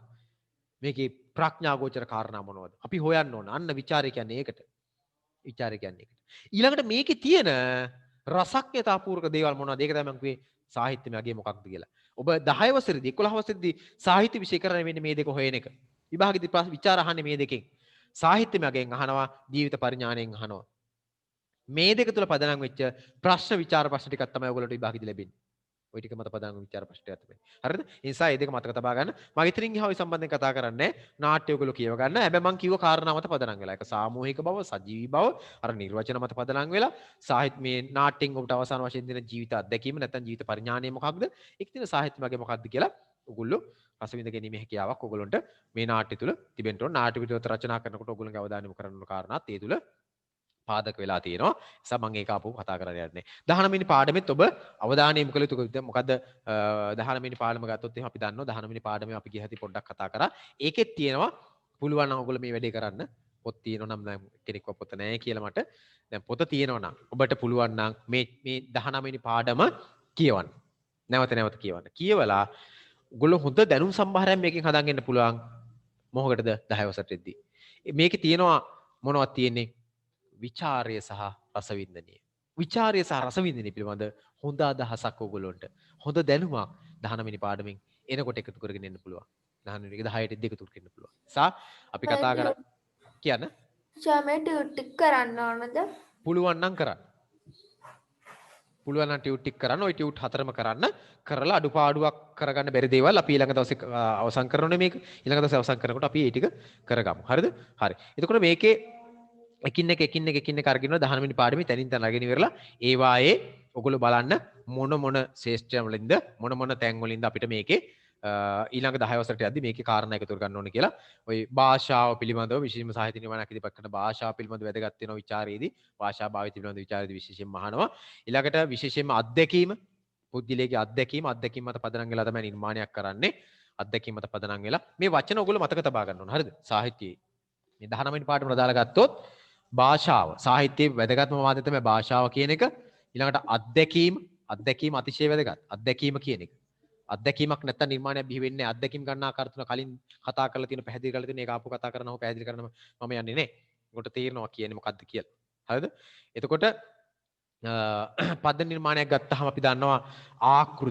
ආකෘති පිළිබඳව පාඩම තුල සාකච්ඡා කරනවා හරිද ආකෘති පිළිබඳව පාඩම තුල සාකච්ඡා කරනවා ඒවට ඔබගේ අවධානය යොමු කරන 19 වෙනි පාඩමේ ආකෘති මොනවද කියලා හරිද හරි ඊට පස්සේ ගත්තාම තවදුරටත් විස්තර කරලා ගත්තොත් එහෙම අපිට පුළුවන් පාඩම තුල තියෙන විශේෂයෙන්ම ජීවිත අවබෝධය ලබා දෙන නිර්මාණ නැත්නම් ජීවිත අවබෝධය පිළිබඳ විවරණයක් ඒ තුල අන්තර්ගත වෙන බව ඒව ගැන අදහසක් ඔයගොල්ලෝ එකතු කරන පාඩම කියවන්න කියන එකයි මම මේකත් කියන්නේ හරිද ඊළඟට කාව්‍යෝක්ති නිර්මාණයක වැදගත්ම කොටසක් තමයි කාව්‍යෝක්ති කියන එක කාව්‍යෝක්ති මොනවද කාව්‍යෝක්ති කියලා කියන්නේ කාව්‍යෝක්ති කියලා කියන්නේ නිර්මාණයක් කියලා පද්‍ය නිර්මාණයක වැදගත්ම කොටස තමයි කාව්‍යෝක්ති අපි ඒක කතා කරනවා ඉස්සරහදී කාව්‍යෝක්ති කියලා කියන්නේ වචනේ මතක තබා ගන්න කාව්‍යෝක්ති කියලා කියන්නේ කවියට උචිත යෙදුමක් නැත්තම් කියමන් උදාහරණයක් විදිහට ගත්තොත් ඔයගොල්ලෝ ඉගෙන ගන්න පද්‍යපන්තියක් තියෙනවා ඔය දෑල දොඩමලිය සුවඳ බැරුව ආයින්ට නිල් වතුර තුරුළු කර කෙසේ අතහැර යම්ද කෙකටියා පඳුර සුදු මල් පොකුර වඩාගෙන සොඳුරු නුඹ වගේම හිනහැය මා එක්ක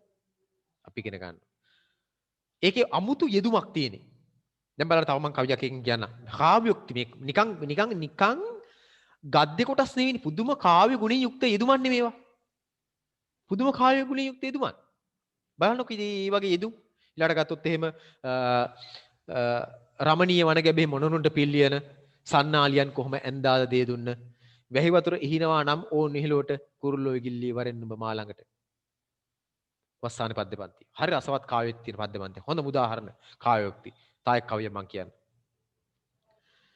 ගිම්හානේ ගිලන් වී කුෂ සුදු මැලිව ඇදී ඇදී එකි ගැසූ ගඟ තවම පිරිපුණ්‍ය නැවත පිරිපුණ්‍ය. දුෂ්කරය ක්‍රියා හැර යා යුතුද ජීවිතයේ කටුපොකුරු සිප ගනිමි හෙට මලක් වනු පිණිස. හරි අපූර්ව කාව්‍යෝක්ති. මම මේ කිව්වේ කාව්‍යෝක්ති උදාහරණ. ඒ ඔයගොල්ලෝ මම ওই කිව්ව පදවල මොකක්වත් නැහැ මොනවද නැත්තේ? ඒවයි නැහැ නිකන් වචන විතරක් භාවිතේ. ඒ වචන තුල අන්තර්ගතය ඊටාම අපූර්වයි. ඒ නිසා වචන තුල තියෙන අන්තර්ගත යෙදුම් කවියට උච්ච යෙදුම් නිසාම අපි ඒවට කියන කාව්‍යෝක්ති කියලා. කාව්‍යෝක්ති කියලා. ඊළඟට මම වැදගත්ම කාරණා මේකේ මතු කරන්නේ තමයි අලංකාර වර්ග දෙකයි. කවුරුහරි කියන සාහිත්‍ය අලංකාර වර්ග දෙකයි. පද්‍ය සාහිත්‍ය අලංකාර වර්ග දෙකක් තියෙනවා. කියන්න බලන්න මොනවද කියලා. සාහිත්‍ය අලංකාර වර්ග දෙකක් තියෙනවා. ඊළඟට අවුරුද්දේ අනිවාර්යෙන්. උපමේය. මම අහන්නේ උදාහරණේ අලංකාර වර්ග දෙකක් තියෙනවා සාහිත්‍ය. පද්‍ය සාහිත්‍ය. මොකද්ද? අතිශයෝක්ති, සබායෝක්ති, අතිශයෝක්ති. බලමු. යාම් පොඩ්ඩක් නිකන් කියවුණා. නමුත් ඒකමත් නෙවෙයි. අලංකාර වර්ග දෙකයි දරුවනේ. මොනවද දෙකක් තමයි අර්ථ අලංකාර. අර්ථාලංකාර. ඒ අනිත් එක නම් කියන්නකෝ. පද්‍ය වර්තුර තියෙන ඊළඟ අලංකාරය. ඊළඟ අලංකාරය තමයි මතක තබා ගන්න ශබ්ද අලංකාර. අපි ඔකට කියනවා අර්ථ රසය ශබ්ද රසය කියලා ගන්නෙත් ඕකම තමයි. සාහිත්‍ය නිර්මාණවල පද්‍ය සාහිත්‍ය නිර්මාණවල විශේෂයෙන්ම ඔයගොල්ලෝ 10 සිදු කර ගන්නවා. අර්ථ අලංකාර ඇති කරන කොටස් තියෙනවා. ශබ්ද අලංකාර. මේ දෙකේම මිශ්‍රණයක් තමයි හොඳ සාහිත්‍ය නිර්මාණයක් කියලා කියන්නේ. උදාහරණයක් ගත්තොත් අර්ථ අලංකාර ඇති කරන්න භාවිතා කරන යෙදුම් තමයි මොනවද? උපමා උපමේය. රූපක. ඒ මගින් කරන්නේ අර්ථය වැඩි කරන අලංකාරය ඇති කර ගන්න. ශබ්ද අලංකාර මොනවද? දන්න ඔයගොල්ලෝ. එකක් කියන්න. ශබ්ද රස ඇති කරගන්න භාවිතා කරන එක. අර්ථ රස ඇති කරගන්න භාවිතා කරන එක. ශබ්ද රස ඇති කරගන්න භාවිතා කරන එක. මොනවද? අපි දන්නවා එලි සමය.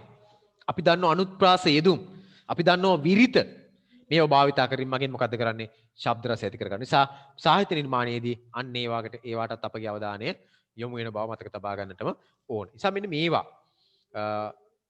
මේවා පිළිබඳ විවරණයක් පාඩම තුල අන්තර්ගත කරලා තියෙන ඕගලන්ට අදාළ 19 වෙනි පාඩම. ඒ නිසා මම විශ්වාස කරනවා ඊට වඩා දෙයක් උතන කතා කළ යුතු වන්නේ නැහැ. ඕගොල්ලෝ පාඩම කියවගත්තා නම් තවදුරටත් එහි එකතු කර ගන්න තියෙන කාරණාට එකතු කිරීමේ හැකියාව තියෙනවා. හැබැයි ඔබ මේ පාඩමේ තියෙන උපරිම ප්‍රමාණයක් විචාරයේදී රසවින්දනයේදී උපරිම ප්‍රමාණයක් අවධානය යොමු කළු කාරණා. මේවා තමයි රසවින්දනයේ විචාරයේදී ඔබගේ අවධානය යොමු කරන්න. මම මේ බෝඩ් එකේ ලියලා තියෙනවා වැදගත්. මොනවද? භාෂාව අධ්‍යක්ීම මේවට තව තේමාව කියන වචන ගන්න පුළුවන්. ඊළඟට කාව්‍යෝක්ති, අලංකාර විදි ඒව තමයි සාහිත්‍ය රසවින්දනයේදී සහ විචාරයේදී ඔබගේ අවධානය යොමු කළ යුතු ශ්‍රේෂ්ඨ. ඊළඟට ජීවන අත්දැකීම. ඔය ජීවන අත්දැකීම නිසාමනේ අපි සාහිත්‍ය පරිශීලනය කරන්නේ. මොකටද අපි සාහිත්‍ය පරිශීලනය කරන්නේ? රසයටයි ජීවන අත්දැකීම් ගන්නයි. රසය තුලින් අපි වින්දනයක් ලබා ගන්නවා. ඒ වින්දනය තුල අපි මොකක් කරනවද? ජීවන අත්දැකීමක් ලබා ගන්නවා. මහාසාර නාට්‍ය රස වින්දාම අපි අවසාන වශයෙන් ඒකේ මොකක් කරනවද? අපේ ජීවිත අත්දැකීමක් එකතු කර ගන්නවා. ඒකයි මං කිව්වේ නිර්මාණයක් රසවින්දින්න කලින් ඉන්න පුද්ගලයා නෙවෙයි රසවින්දෙන් පස්සේ ඉන්නේ. මොකද එයා අත්දැකීමක් එකතු කරගෙන. එයා කියන්නේ මොකක්ද එන? එයා ජීවිත පෝෂණයක් කරා. දිට්ඨ දහ කියන කෙටි කතාව කියව ගන්න කලින් හිටිය පුද්ගලයා නෙවෙයි කියවලා ඉවරෙන් පස්සේ ඉන්නේ. කියවන කලින් හිටිය පුද්ගලයාට ඒ අත්දැකීම තිබ්බේ නෑ. එහෙනම් අපි අත්දැකීම් ගන්නවා. අපි ජීවිත අත්දැකීම් එකතු කර ගන්නවා සාහිත්‍ය තුලින්. ඒක නිසා සාහිත්‍ය වැදගත්. නිසා මේ විභාගයේ මත පතන එකක් විතරක් නෙවෙයි සාහිත්‍ය කියලා කියන්නේ අපේ ජීවිත අවබෝධය ජීවිතේ පුළුල්ව අවබෝධ කරගන්න අවශ්‍ය කරන මග හසර එකතු කරන එක. නිසා මම 19 වෙනි පාඩම ඔන්න ඔය විදිහට පොඩි අදහසක් ඔයගොල්ලන්ට එකතු කරලා සාරාංශගත කිරීමක් කරගන්න. මේක තවදුරටත් ඔබගේ අවධානය යොමු කර යුතු කාරණා වලට ඔබගේ අවධානය යොමු කරන්න විශේෂයෙන්ම හඳුනා ගන්න මේකේ තියෙන්නේ තව කාරණා මොනවද කියලා. 19 වෙනි පාඩම 18 වෙනි පාඩමේ තුලින් ඔයගොල්ලෝ අවසාන වශයෙන් එකතු කරගන්න මොනවද කියලා විතරක් කවුරු කියන්නේ? 19 වෙනි පාඩමෙන් අපි එකතු කරගන්න කාරණා මොනවද කියලා? කෙටියෙන් කියන මොකක්ද 19 වෙනි පාඩම තුල? 18 වෙනි පාඩමේ අපේ අන්තර්ගතය. 18 වෙනි පාඩමේ තියෙන්නේ පොතපතෙන් සරුදහම් කියලා. මොනවද මේ පාඩම තුල අපි එකතු කරගන්න ඕන කාරණා? සාහිත්‍යාංග වලින් විස්තර කරන යහපත් ගුණධර්ම. යහපත් ගුණ ධර්ම මුළු පාඩමේම තියෙන ওই ටික තමයි. හැබැයි මේ පාඩම තුල සාකච්ඡා කරන නිර්මාණ වලින් විතරක් නෙවෙයි අපේ ජීවිතයට යහපත් ගුණ ධර්ම එකතු කරගන්න පුළුවන් තවත් බොහෝ නිර්මාණ තිබෙන බව. කියන්නේ සෑම නිර්මාණයක් තුළින්ම 90%ක්ම සාහිත්‍ය නිර්මාණය තුළින් යහපත් ගුණ ධර්මයන් අපිට එකතු කරගන්න පුළුවන්. යහපත් ගුණ ධර්මයන්. ඒතකොට 19 වෙනි පාඩම 18 වෙනි පාඩම තුල සම්පූර්ණයෙන් සාකච්ඡා කරන්නේ ඒක. ඔබ මේ පාඩම හරියට හැදෑරුවා නම් පාඩම අවසන් වෙනකොට ඔබගේ ජීවිතේට ඔබ එකතු කරගත්තු ගුණධර්ම මොනවද කියලා හදා ගන්න පුළුවන්. එහෙම ගුණධර්ම එකතු කරන්න පුළුවන් බොහෝ නිර්මාණ තියෙන පැරණිම නිර්මාණ. ජන කවියා ගුණධර්ම වලින් පෝෂණය කරලා ඔබ පෝෂණය කරන සාහිත්‍ය ජන කවිය කියලා කියන්නේ. ජන කාව්‍ය කියලා කියන්නේ නේද? විශේෂයෙන්ම තේරුකුල සුද්ධ කුරාණේ පෙරිය පුරාණම් වගේ ඒ ග්‍රන්ථ ඒවායේ ඒ තියෙන ඒ ආගමානුකූල ග්‍රන්ථ බයිබලයේ වගේ ග්‍රන්ථ අපේ ජීවිතයට මොනවද එකතු කරන්නේ? යහපත් ගුණ ධර්ම එකතු කරන, ඒ කියන්නේ සාර ධර්ම එකතු කරනවා. ඒවා දරුවනේ මතක තබා ගන්න. ඒවත් මොනවද? ඒවත් සාහිත්‍ය ග්‍රන්ථ. සාහිත්‍ය ග්‍රන්ථ. ඊළඟට අපි ගත්තොත් එහෙම සිංහල සාහිත්‍යයේ විශේෂම ලෝ වැඩ සංග්‍රහව නේද? ඊළඟට ලෝකෝපකාරය, සිරිත් මාල්දම, සුභාෂිතය. මේව මොනවද? අපේ ජීවිතය සරු කරන ධර්මයන් තියෙන ග්‍රන්ථ. සාර ධර්ම අඩංගු ග්‍රන්ථ. ඔබට විභාගයේදී 10 වසරේ 11 වසරේ දෙනවා විභාගයේදී රචනාවක්. වැඩිමනක් අවස්ථාවල ඇවිල්ලා තියෙන රචනාවේ තමයි සාර ධර්ම පිළිබඳ රචනා. එහෙනම් ඒක පිළිබඳව මූලික අදහසක් සාර ධර්ම වලින් එන්න පුළුවන් මාතෘකාවට දාලා රචනා මාතෘකාවට දාලා කාරණා සමුදායක් මේ පාඩම තුල අපි ඉගෙන ගන්නවා. සාර ධර්මයන් මොනවාද? මොනවාගෙන්ද අපේ සාර ධර්ම වලින් වෙන්නේ මොකක්ද? සාර ධර්ම කොහෙන්ද අපි ගන්නට ඕන කියන කාරණා පොත්පතින් ගන්න පුළුවන්. වැඩි හිටියන්ගෙන් සාර ධර්ම එකතු කර ගන්න පුළුවන්. නේද? ඒ අපි ජීවිතේ අපි ඒක එකතු කරගෙන අපේ ජීවිතේ ගොඩනගා ගන්න කොහොමද? යහපත් ගුණ ධර්ම. ඊට අමතරව සෑම සාහිත්‍ය ග්‍රන්ථයක් පන්සිපනත් ජාතක කතා පොත වේවා, සද්ධර්ම රත්නාවලිය වේවා, සද්ධර්ම අලංකාරය වේවා නේද? මේ හැම ග්‍රන්ථයකම මොකක්ද වෙන්නේ? අපේ ජීවිතය හැඩ කරන යහපත් ගුණධර්ම අපේ ජීවිතයට එකතු කරනවා. ඒ විතරක් නෙමෙයි නාට්‍ය ගත්තත් එහෙමයි. නාට්‍ය ගත්තත් අපේ නාට්‍ය වලින් අපේ ජීවිතේට බොහෝ ගුණධර්මයන් එකතු කරනවා.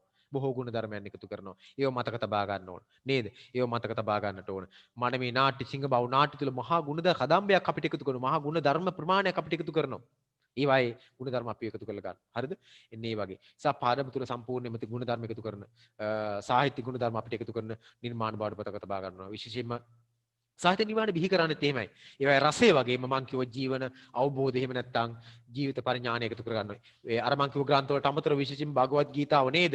පංචතන්ත්‍රය ප්‍රත්‍ය සතකේ හිතෝපදේශය නීති ශතකේ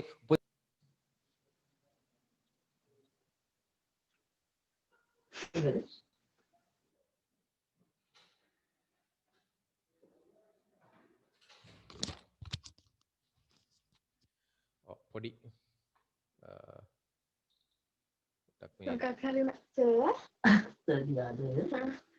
හරි මොකක් හරි වුණා නේද තාක්ෂණයේ පොඩි ගැටලුවක් ආවා කොහොම නමුත් අපි කවන්නේ හරි ඒ වගේ ගුණධර්මයන් එකතු කරගන්න කොටසක් බවට මේක පත් කරගන්න ඕන ඒක ගුණධර්ම තිබෙන පාඩමක් බව මතක තබාගෙන ඒ තුලින් අපි එකතු කරගෙන ගුණධර්ම මොනවද කියලා ඔබට වරක් කරගෙන මේ හැකියාව තිබ්බනම් ප්‍රමාණවත් මේ පාඩම තුලින් අපේක්ෂා කරන්නේ අන්නේ කාරණා ටික තමයි හරිද යහපත් ගුණධර්ම තියෙන ග්‍රන්ථ සමුදායක් මේකේ තියෙනවා ඒ සමුදායව මතක තිබුණා හොඳයි වෙනදා අපි පාඩම් කෙරෙව්වා හරිද වෙනදා අපි ඒවා පාඩම් කෙරෙව්වා නිසා මම එතන ආයෙත් ওই පාඩම ගැන සාකච්ඡා කරන්නේ නැහැ. තායික පාඩමක් තියෙන එකට පොඩි විනාඩි 5කින් මම ඒකත් අවසන් කරලා අපි ඉක්මන් කරලා ප්‍රශ්න පත්‍රයකට පොඩි අදහසක් විතර ප්‍රශ්න පත්‍රයක් අරගෙන ඒකෙත් පොඩ්ඩක් අදහසක් විතර කරගෙන අපි මේක අදට අනිමාටපත් කරමු. ඊළඟ ප්‍රශ්න පත්‍ර දෙක සාකච්ඡා කරලා පාඩම අවසන් කරගන්න පුළුවන්.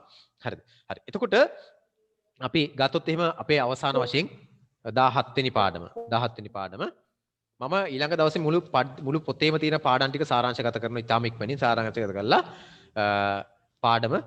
පාඩම් මාලාව මුළු විෂය නිර්දේශය මතක් කරලා පාඩම් විෂය නිර්දේශයේම තියෙන සාහිත්‍ය පාඩම් ටිකයි ව්‍යාකරණ කොටස් ටික මතක් කරලා අපි අපේ විෂය නිර්දේශය අමාවටපත් කරලා ලබන සතියේ එතකොට ඔයගොල්ලෝ පේපර් එක කරලා තිබුණාම අපිට මේක අවසන් කරගන්න පුළුවන් පොඩ්ඩක් මතක තබන්න ලබහිතිය මේක අවසන් කරගෙන මේ ගා දිනවා 17 වෙනි පාඩමත් අපේ තාක්ෂණික අවබෝධයක් ඇති කරන පාඩමක් විශේෂයෙන්ම පොඩි කාරණාවකින් විතරක් මම ඔයගොල්ලන්ට ඒක පැහැදිලි කරලා මම මේක නවත්තනවා මේ කොටස කතා කරන එක. ඔයි අපි මේ විශේෂයෙන්ම අභ්‍යවකාශ තාක්ෂණය නැත්නම් මේ අභ්‍යවකාශය ගැඹුරු අවකාශය මුකුත් නැති අවකාශය පිළිබඳව තාක්ෂණයකට මිනිස්සු යන්නේ අනාදිමත් කාලයක තිබුණු කෘතුහලය නිසා. මිනිස්සු ඔයගොල්ලෝ දන්න ඉරට වැන්ද හඳට වැන්ද තාරක සඳ තාරකාවල් මේ තාරකාවලට වඳින්න පටන් ගත්තා. ඒ වඳින්න පටන් ගත්තේ මිනිස්සුන්ගේ තියෙන කෘතුහලය නිසා. මේ කෘතුහලය තමයි මිනිසා නව නව සොයා ගැනීම වලට යන්නේ. අභ්‍යවකාශ තාක්ෂණයේ එතෙන්ට එහාට යන්නේත් ඒකයි. ඒක නිසා තමයි යන්නේ. ඉතින් මිනිස්සු බොහොම අනාදිමත් පුරාණතන මිනිස්සු Tamanට හිතා ගන්න බැරි පසුබිමක් තිබ්බනේ. Tamanට හිතා ගන්න බැරි ප්‍රවේශයකින් තමයි Taman කියන්නේ නොදියුණු සමාජ ගති ලක්ෂණ වලින් තමයි නොදියුණු මිනිස්සු හිටපු සමාජයක් නේ මේක සමාජය. ඒක තමයි දියුණු මිනිස්සු බවට පරිවර්තනය වෙලා ආවේ. මේක කොහොම ආවද කියනවා නම් ওই මිනිස්සු කෘතුහල නිසා විවිධ දේවල් කරා. අපිට මේ කෘතුහලය නිසාම තමයි අපිට 33 කෝටියක් දෙවි දේවතාවුන් පහළ වෙන්නේ. සාහිත්‍ය තුල කතා කරන විදිහට. ඔයගොල්ලෝ දන්නවා 33 කෝටියක් දෙවි දේවතාවු පහළ වුණේ කොහොමද කියලා? මේ පාඩමට දාලව ගන්නවා. මේ පාඩම එතනින් මෙහාට ඒ 33 කෝටියක් දෙවි දේවතාවුන්ගේ නිර්මාණයෙන් මෙහාට විහිදිලා යන පාඩමක්. ඒවට යහපත් අර්ථකථන එකතු කරපු පාඩමක් මේක. මේ සාහිත්‍ය අභ්‍යවකාශ තාක්ෂණ ජයග්‍රහණය. මිනිස්සු ඉස්සර මේ 33 කෝටියක් දෙවි දේවතාවුන් කියලා කියන්නේ කොටස් තුනක දෙවි දේවතාවුන්නේ. දෙවිවරු වර්ග තුනක් හිටියන ඉතිහාසයේ. සාහිත්‍ය හැදෑරුවා අපිට පේනවා දෙවිවරු වර්ග තුනයි. එකක් තමයි ආකාශස්ත දෙවිවරු. ඒ කියන්නේ අහසේ ඉන දෙවිවරු. ඊළඟට තියෙන භූමස්ත දෙවිවරු. භූමස්ත දෙවිවරු. පොළවේ ඉන්න දෙවිවරු ඉන්නවා. ඊළඟට තියෙනවා අන්තරීක්ෂ දෙවිවරු. මම එක මැදින් ලියන්න. අන්තරීක්ෂ දෙවිවරු. අන්තරීක්ෂ දෙවිවරු කියලා කියන්නේ දෙවිවරු වර්ග තුනක්. හරිද? ආකාශයේ ඉන්න දෙවියෝ කියලා වෙනම කොටසක් හිටියා. ඊළඟට අන්තරීක්ෂ දෙවිවරු කියන්නේ අහසයි පොළවේ අතර ඉන්න දෙවිවරු. ඊළඟට භූමස්ත දෙවිවරු. මේ කියන්නේ මේ අභ්‍යවකාශ තාක්ෂණය ජයග්‍රහණය කරන්න పూర్වයේ මේ සමාජය ගොඩනැගිලි තිබිච්ච විදිය. අභ්‍යවකාශ තාක්ෂණය පිළිබඳව අදහසකට යන්න పూర్වයේ මිනිස්සු අභ්‍යවකාශ තාක්ෂණයට ගියෙත් මේවායේ දියුණුවක් ලෙස.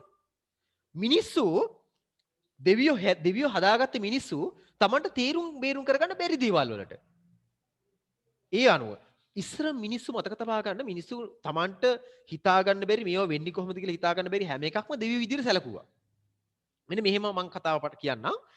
අතීතයේ නොදියුණු මිනිස්සු මානසික දියුණු වෙලා සිටින්නේ නැති මිනිස්සු අපි හිතමු දඩයම් කරලානේ ජීවත් වුනේ. මේක හොඳට අහගන්න. මම කලින් කියලාත් නැතුව ඇති මේක සමහරලාට. දඩයම් කරලානේ ජීවත් වුනේ. මේ අභ්‍යවකාශ තාක්ෂණ ජය ගන්න పూర్වයේ මිනිස්සු ගැන මම කියන්නේ. මේ ඉරහඳ තාරකාව වලට වඳින කාලේ මිනිස්සු ගැන මම කියන්නේ. ඊටත් పూర్වයේ මිනිස්සු ගැන. හරිද? මේ මිනිස්සු බැලුවා මේ ඔවුන් දඩයම් කරගෙන තමයි ජීවත් වුනේ. තනියෙන් ওই දඩයමකට එහෙම යනවා. මානසික දියුණු මිනිස්සු නෙවෙයි මේ මිනිස්සු. ඉතින් මොකක් හරි පොඩි දෙයක් අරගෙන තමයි යන්නේ. කැලේ ඉන්න හැම සතෙක්ම දඩයම් කරන්න බෑ. හැම සතෙක්ම දඩයම් කරන්න බෑ. ඉතින් මෙහෙම ගියහම සමහර සත්තු මොකද්ද කරන්නේ? දඩයම් කරගන්න බැරි සත්තු උන් මේ මිනිස්සු එලවගෙන එනවා නැත්නම් මිනිස්සු දඩයම් කරන්න උන් එනවා. අපි හිතමු කොටියෙක් ආව කියලා. වලහෙක් ආව කියලා. මිනිස්සු මොකද කරන්නේ? අපි උනත් මොකද කරන්නේ? එහෙම එකෙක් ආවොත් නම් අපි දුවනවා. එදා මිනිස්සු දිව්වා. දුවලා ගිහිල්ලා මොකද කරන්නේ? මහා ගාල ගෙඩියක් උඩට කොට වෙනවා. එහෙම නැත්නම් මහා ගහකට කොට වෙනවා. ගොඩ වෙලා සතා යනකන් ඉඳලා ඉතින් ආපහු බැහැලා යනවා. ඕකනේ කරන්නේ. දැනුත් අපි මිනිස්සු එහෙම කරනවා. දැන් අවස්ථාවක් ආවොත්. හැබැයි එදා මිනිස්සු අර ගහට ගොඩ වෙලා තමන්ගේ ජීවිතය බේරගත්ත මිනිස්සයා නැත්නම් අර මහා ගල් ගෙඩියට ගොඩ වෙලා ජීවිතය බේරගත්ත මිනිස්සයා මේ නොදියුණු සමාජය තුල මොකක්ද හිතුවේ ගහින් හෝ ගලින් බැහැලා. කල්පනා කරේ මම බේරුනේ කොහොමද නෙවෙයි. අනේ මාව බේරුවේ කවුද? මාව බේරුවේ කවුද? අනේ දෙයියනේ කවුද මාව බේරුවේ? බැහැලා බිමට බැහැලා බලනකොට මේ මහ ගහ තමයි මාව බේරුවේ. එහෙනම් මේකට මොකක් හරි අදෘශ්‍යමාන බලයක් ඇති. මේක නිකන් දෙවියෙක් වගේ වෙන්නට පුළුවන් නේද? ගල්ගෙඩියකට ගොඩ වෙච්ච මිනිස්සෙක් නම් තමන්ගේ ජීවිතේ බේරගත්තේ. එයා කල්පනා අම්මෝ මේ හරි පුදුමයි. මෙයා කොහොමද මාව බේරගත්තේ? තමන් බේරුණු බව තමන්ට හිතන්න තරම් බුද්ධියක් තිබුණ තේ මිනිස්සු. අර විශ්වාසයෙන්. ඊළඟට කල්පනා කර අනිවාර්යෙන් එහෙනම් මෙයා මේ ගල්ගෙඩිය එහෙම නැත්නම් මේ ගහ විශාල ගහ මාව බේරගත්තා. මම ගිහිල්ලා බේරුණා නෙවෙයි. එච්චර හිතන්න බැරි වුණා යාට. මාව බේරගත්ත කියලා හිතුවා. ගෙදර ගියා. ගෙදර ගිහිල්ලා ගෙදරින් මායියට නැත්නම් බිරිඳට කියලා ඉවරලා මෙන්න මෙහෙම මාර වැඩක් වුණා. මම සතෙක් කෙලවගෙන ගියා. සතෙක් මාව එලවගෙන ආවා. මම දුවලා ගියා. මම දුවලගෙන යනකොට මහා ගල්ගෙඩියක් තියලා මාව බේරගත්තා. මහා ගහක් තියලා ගහකට කියන මිනිස්සෙන් නම් එයා කියනවා එයා මං ගහව බේරගත්තා. මම හිතන්නේ මෙතන ලොකු අදෘශ්‍යමාන දෙවියෙක් ඉන්නට පුළුවන්. දෙවියෝ තමයි මාව බේරගත්තේ කියලා හිතලා ඉවරලා ඊට පස්සේ ඉඳ මහා දෙවියන්ට පූජා සත්කාර ගිහලා පූජා වට්ටි පළතුරු අර මේ වරගෙන ගිහිල්ලා ඉවරලා අතෙන්ට පූජා සත්කාර කරන්න පටන් ගත්තා. ඒ වගේ ගිහිල්ලා තියලා වැඳලා කියලා ආවා. තමන්ට පුළුවන් යාතික සභාවෙන් කරලා ආවා. ඇවිල්ලා ඊළඟ දවසේ යනකොට මොකද්ද වෙන්නේ? අතන තිබුණු පළතුරු වට්ටිවත් මොනවත් නැහැ. මොකද්ද වෙලා තියෙන්නේ? ඒව සත්තු කාලා. හැබැයි මේ මිනිස්සයාට තේරුම් ගන්න බැරුණා මොකක්ද? මේවා සත්තු කාලා කියලා තේරුම් ගන්න බැරුණා. එයා හිතුවා මේවා මොකක් කරලාද? දෙවියන් විසින් පරිභෝජනය කරලා අනුභව කරලා. කියලා හිතලා ගමේ මිනිස්සුන්ටත් ගිහින් කිව්වා මාර වැඩක් වුණා මෙන්න මෙහෙම කියලා මුළු කතාවම කියලා ඉවරලා කියනවා. ඒ මිනිස්සු කැඳවගෙන ඇවිල්ලා අතෙන්ට පුද පූජා කරන්න පටන් ගත්තා. කරලා ඉවරලා ඒවා අදුෂ්‍යමාන යම්කිසි දිව්‍යන් ස්වභාවයක් කියලා තේරුම් අරගෙන ඒවට වඳින්න කියන පටන් ගත්තා. ඒකයි අපි කියන්නේ ගස් වලට ගල් වලට වැඳ මිනිස්සු අතීතේ හිටියා කියලා කියන්නේ ඒකයි. එහෙම තමයි ඒව දෙවියෝ බවට පත් උනේ. එහෙම පත් වෙලා ඒවට වඳින්න පටන් ගත්ත මිනිස්සු හිටිය සමාජයක් තිබුණා.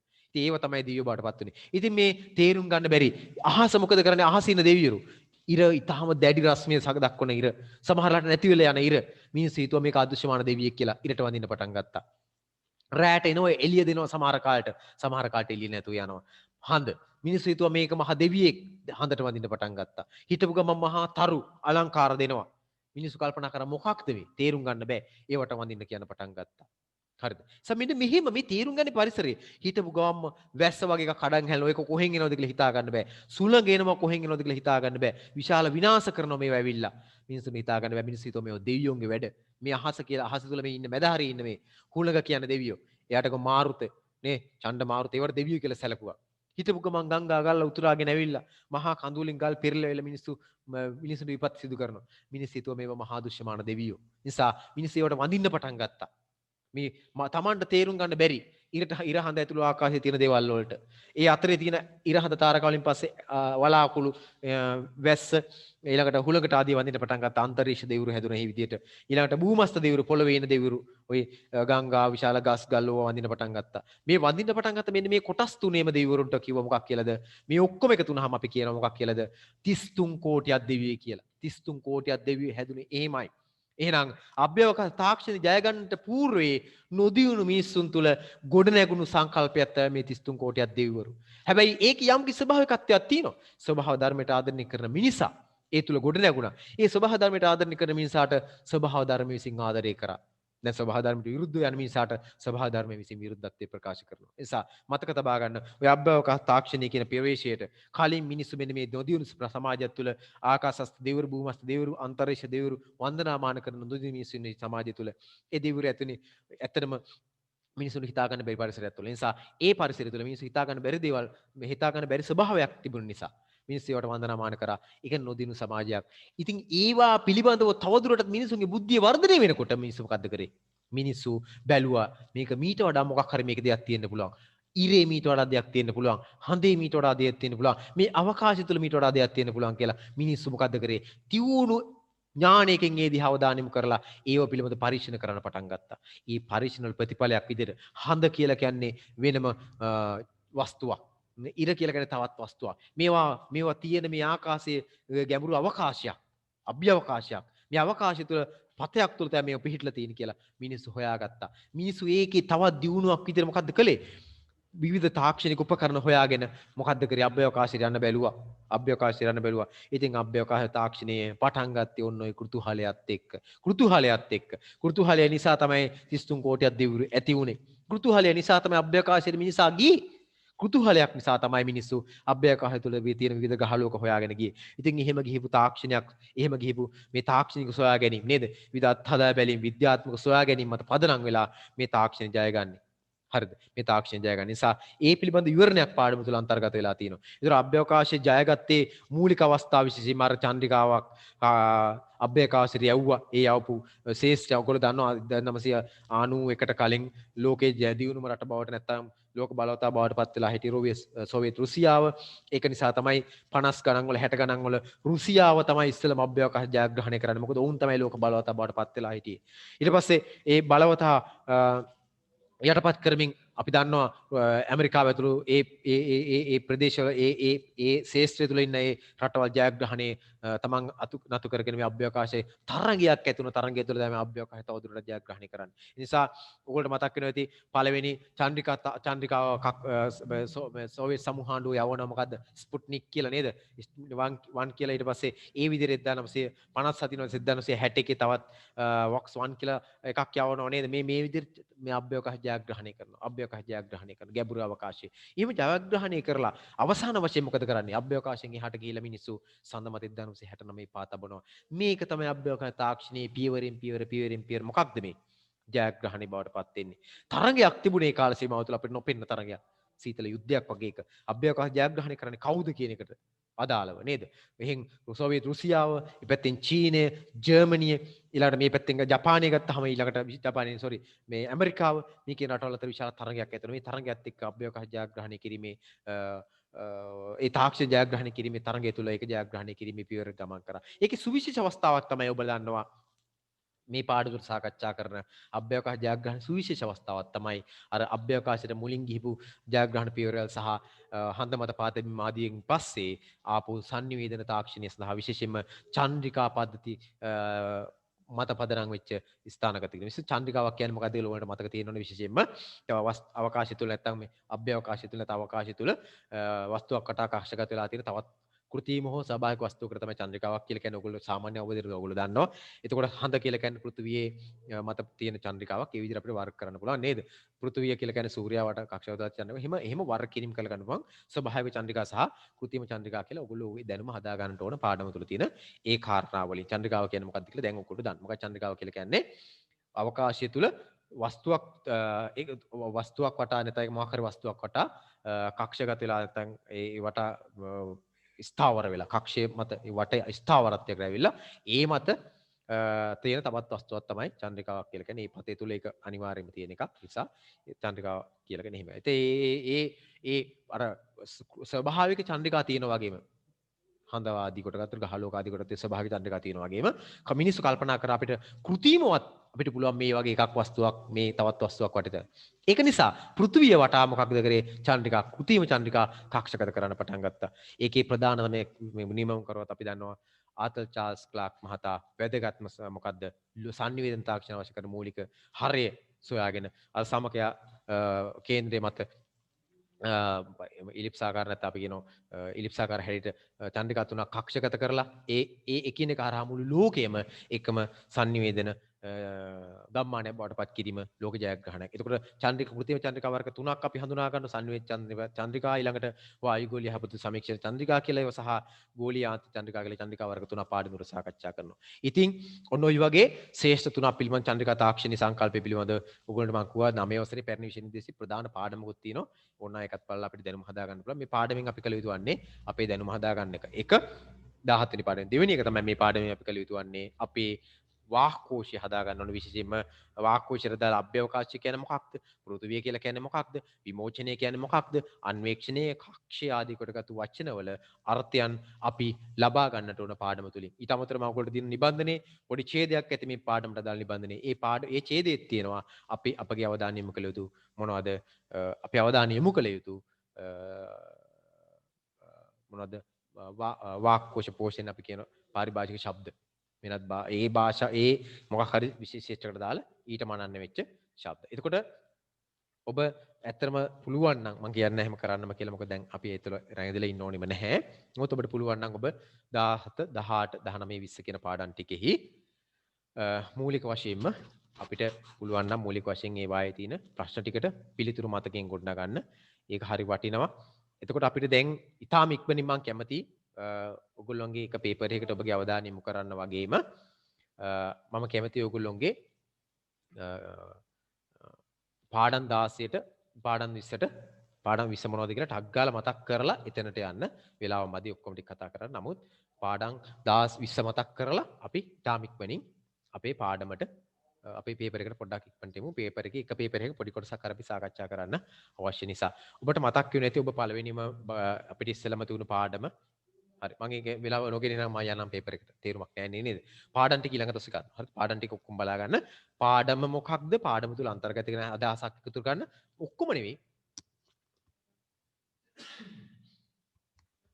නෙවෙයි පාඩමෙන් දැන් උදාහරණයක් විදිහට ගත්තාම 20 වෙනි පාඩම මහාසාර නාට්‍ය කියන ශ්‍රේෂ්ඨය ගැන තමයි එක් කතා කරන්නේ 19 වෙනි පාඩම සාහිත්‍ය විචාරය සහ රස වින්දනය ගැන කතා කරනවා 18 වෙනි පාඩම සාරධර්ම 17 වෙනි පාඩම අභ්‍යවකාශ තාක්ෂණය චන්ද්‍රගත තාක්ෂණය පිළිබඳව සාකච්ඡා කරනවා 16 වෙනි පාඩම මොනවද කෙටි කතා කලාවන් මේ විදිහට පාඩම් පිළිබඳව දල අදහසක් පාඩම් 20ෙම ඔබ එකතු කර ගන්න ඕනේ එතකොට තමයි විෂය නිර්දේශය ආවරණය කරගත්තු වෙන්නේ ඒ වගේම පාඩමෙන් පාඩමට තියෙන ව්‍යාකරණ පාඩම් ටිකත් මම ඊළඟ දවසේ මතක් කරලා විෂය නිර්දේශය සම්පූර්ණයෙන් නිමාවටපත් කර ගන්නවා මේකේ තියෙන කාරණාත් එක්ක අපි එහෙනම් ඉතාම ඉක්මනින් ඔව් කියන්න සර් මේ පේපර් ටික ගන්න පුළුවන්ද පේපර් ටික මෙහෙන් ගන්නත් පුළුවන් ඔයගොල්ලන්ට නැත්නම් ඔයගොල්ලෝගේ අදාළ ඔයගොල්ලෝගේ පන්තියට ගියහම පන්තියේ තියෙනවා වෙබ් පිටුවෙත් ඔයගොල්ලන්ට පේපර් ටික අරගන්න පුළුවන් මම කියන්නේ පේපර් ටික print කරගන්න ඕනේ කියලා print කරලා ගන්න ඕන නම් මට කලින් කියලා මෙහෙ ආවම ගන්න පුළුවන් පේපර් ටික ගන්න පුළුවන් එහෙම නැතුව ඔයගොල්ලන්ට ඕන නම් පේපර් ටික වෙබ් පිටුවට ගිහිල්ලා වෙබ් පිටුවෙන් පේපර් එක භාගත කරගන්න පුළුවන්. භාගත නොකරත් කමන්න ඔයගොල්ලන්ට ඕන නම් මොකක් කරන්න පුළුවන්ද? ඒකෙන් අරගෙන ඉවරලා මේ බලන්න ඔයගොල්ලන්ට අදාළ මොනවද පාඩම් ටික මොනවද කියලා බලලා ඉවරලා ඒකෙන් අවශ්‍ය ටික විතරක් අරගන්න. ගොඩක් දේවල් වලට යන්න එපා. හරිද? ගොඩක් දේවල් අවශ්‍ය නැහැ මේකේ. බොහොම පොඩ්ඩයි ඔයගොල්ලන්ට අවශ්‍ය කරන්නේ ඒ ටික පේපර් එකේ අරගෙන ඉවරලා පේපර් එකෙන් බැලුවා නම් ඔයගොල්ලන්ට තේරෙනවා මොනවද තියෙන්නේ කියලා. ඒකෙන් පොඩ්ඩක් බලන්න ඔයගොල්ලන්ට ආදර්ශ ප්‍රශ්න පත්‍ර 1 කියන එක පොඩ්ඩක් බලන්න. ඔයගොල්ලෝ කරලා තියෙන නිසා මම ඊටාම කෙටියෙන් විනාඩි 10ක් විතර අරගෙන මේක සාකච්ඡා නෙමෙයි උත්තර ටික විතරක් ඕන. මොකද උත්තර ටික දාන්න ඕන මේක වෙනකොට. නමුත් තවදුරටත් ඒක පොඩ්ඩක් ඔබගේ අවධානයට ගන්න කියලා අදහසින් ඊටාම ඉක්මනින් මේක අපි කතා කරලා අපිට පුළුවන් පාඩම අවසන් කරන්න. ඔයගොල්ලෝ ලැබිලා තිබෙන මෙහෙම පේපර් එකක් බලන්න. මෙන්න මේ වගේ ප්‍රශ්න පත්‍රයක් ඔබට ලැබිලා ඇති 9 ශ්‍රේණිය පළමු ප්‍රශ්න පත්‍රය. පේපර් දෙකක් ලැබෙයි මුළු විෂය නිර්දේශ මාවරණය පේපර් දෙකක් ලැබිලා ඇති ඔයගොල්ලන්ට. ඒකේ බලන්න මේ ප්‍රශ්න ටිකෙන් එකින් එක අපි ටක් ගාලා බලමු. සාමාන්‍ය 9 ශ්‍රේණි ප්‍රශ්න පත්‍රයක ආකෘති ස්වභාවයෙන්ම යුක්ත පේපර් දෙකක් මේකේ තියෙන්නේ. එතකොට ඒකට අනුව ගත්තොත් එහෙම ඔයගොල්ලෝ ප්‍රශ්න මේ පේපර් එක කරලා ඇතේ කියලා හිතනවා මම. කරලා නැතුණක් කමන්න අපි ඉක්මන් කරලා කතා කරගමු. ඊළඟ දවසේ මුළු පාඩම් ටික සාරාංශ කරලා අපිට වැඩසටහන අවසන් කරගන්න පුළුවන්. ඒක නිසා. හරිද? හරි. බලන්න මේ පළවෙනි ප්‍රශ්න දෙක මේ රටාවෙන් යුක්තව ඔබට 10 11 ශ්‍රේණි වලදී සාමාන්‍ය පෙළ විභාගයේදී ලැබෙන පළවෙනි පේපර් එකෙත් මේ රටාවෙන් ප්‍රශ්න 4ක් ලැබෙනවා. 4ක් හෝ 5ක්. ඔබට එහි හුරුවක් මෙතනින් අර ගන්නවා 9 වසරේදී මෙවැනි ප්‍රශ්න 4ක් විතර ලැබෙනවා. මීට වඩා පොඩ්ඩක් ටිකක් ගැඹුරු ප්‍රශ්න 4ක් ලැබෙන්නේ. හැබැයි ඉඟි වැකි වලින් නේද? විදේශගත මවගෙන් ලිපියක් ලැබෙන තුරු ශික්ෂණී සිටියේ ඇඟිලි ගනිමිනි ඇඟිලි ගණන් කරමින් අර මේනේ අපි දන්නවා මේකේ උත්තරේ අපි කවුරුත් දන්නවා. මොකද්ද උත්තරේ? දෙගිඩියාවෙන් එහෙම නැත්තම් දෙගිඩියාවෙන් කියන එක තමයි නොයිවසිල්ලෙන් කියන එක නැහැනේ. දෙගිඩියාවෙන් හරි තියෙනව නේද? දෙගිඩියාවෙන් නෙමෙයි මොකද්ද? නොයිවසිල්ලෙනි. ඇඟිලි ගනිමිනි කියලා කියන්නේ දෙගිඩියාවෙන් නෙමෙයි මොකද්ද? දෙගිඩියාවෙන් කියන එක නෙමෙයි. උත්තරේ මොකද්ද? නොයිවසිල්ලෙනි. ඉවසිල්ලක් නැතුව තමයි හිටියේ. ඇඟිලි ගනිමින් කියලා කියන්නේ ඒකයි. දෙගිඩියාවෙන් කියන එක නෙමෙයි උත්තරේ. ප්‍රශ්නාංක දෙකට ගියොත් එහෙම දේශකයා වෙල්ලට අරන් ප්‍රකාශ කළ විනා මාතෘකාවට අදාළව සාකච්ඡා කළ එදා අඩු කලුණු ප්‍රමාණයක් කියලා කියන ගත්තොත් එහෙම අපිට පේනවා මේකේ උත්තරේ අනවශ්‍ය විස්තර කියන එක නේද? අනිත් ඒවා උත්තර විදිහට ගන්න බෑ. මේ රටාව හඳුනා ගන්න. මේක උත්තරේ නෙවෙයි අපිට වටින්නේ. ඔබට 10 සාමාන්‍ය පෙළ විභාගෙදී මෙවැනි ප්‍රශ්න 4ක් ලැබෙනවා. පළවෙනි පේපර් එකේ ප්‍රශ්න 40න් 4ක් හෝ 3ක් නැත්නම් 5ක් වෙන්න පුළුවන්. ඒ ලකුණු 5, 4 නැත්නම් 3 අතිශය වටිනා විභාගෙදී. ඊළඟට ගත්තොත් ප්‍රශ්නාංක ඔබට පේපර් එක අතර ගන්න අවශ්‍ය නැහැ. මේ පේපර් එක දිහා බලා ගන්න පුළුවන්. හරිද? පේපර් නැති වුණත් ගැටලුවක් නැහැ. ඊළඟට ප්‍රශ්නාංක 3ට ගියොත් එහෙම මේ වගේ ප්‍රශ්නත් ලැබෙනවා විභාගෙදී. සාමාන්‍ය පෙළදී ලැබෙනවා මේ වගේ අරුවාණේව. බලන්න අණු විසින් පෝෂණය කළ දන්නෝ අණු විසින් පරපුටු කියලා කියන සමානාර්ථ වචනයක්. තව කාටද පරපුටු කියන්නේ? කොහාට කියන පරපුටු. මම කලින් දවසත් ඔකට මතක් කළේ කොහා කියන කෙනා ගැන තමයි මේකේ මේ සාකච්ඡා කරන අණුගේ කූඩේ විතර දාන කෙනා නේද? සමානාර්ථ පද පමණක් එදී නැති පිළිතුර තෝරන. සමානාර්ථ පද පමණක් එදී නැති. සන්දත තාරපති සිසි දිනකර හිමකර. සතුට සොම්නස ප්‍රමෝදය තුට ප්‍රහාශ්‍ය මේක කියන්නේ නැති. හරිද? සමානාර්ථ පද පමණක් යෙදී නැති පදයක් තියෙනවා මේ සමානාර්ථ නොදෙන එකක්. බලමු. පිපි කියලා කියන්නේ විකසිත පුබුදු මිනි දිරි මිනිමුතු. වනයේ කියන්නේ කැලෑව වන අරණ අටවි. උත්තරේ ගත්ත කෙනෙක් කියන්න බලන්න. ඡන්ද තාරපති ශිෂ්‍ය දිනකර හිමකර කියන එකේ එතකොට දැන් මෙතෙන්දී ඔයගොල්ලෝ ගන්න ඕන ඒක විතරක් නෙවෙයි. උත්තරේ අංක 1 දිනකර කියලා කියන්නේ දිනය කරන්නා හේවත් සඳර නෙවෙයි. දිනය කරන්නේ කවුද? ඉර. උත්තරේ ඒක නැති පිළිතුරනේ තොරන්න තියෙන. ඒතකොට අනිත් ටික අපි නොසලකා හරිනවද විභාගෙදී? විභාගෙදී නෙවෙයි අපේ මේ පේපර් එකේදී නෑ. අනිත් ටික මොකක් කරන්න ඕනද? අනිත් ටික අපි ඉගෙන ගන්න ඕනේ. එහෙනම් අපි දන්නවා සතුටට කියනවා මොකද්ද? සොම්නස කියලා. විභාග පේපර් සාකච්ඡා කරන කියන්නේ ඒකට. සතුටට කියන ප්‍රමෝදය කියලා. සතුටට කියන තුට කියලා. සතුටට කියන ප්‍රහාෂය කියලා.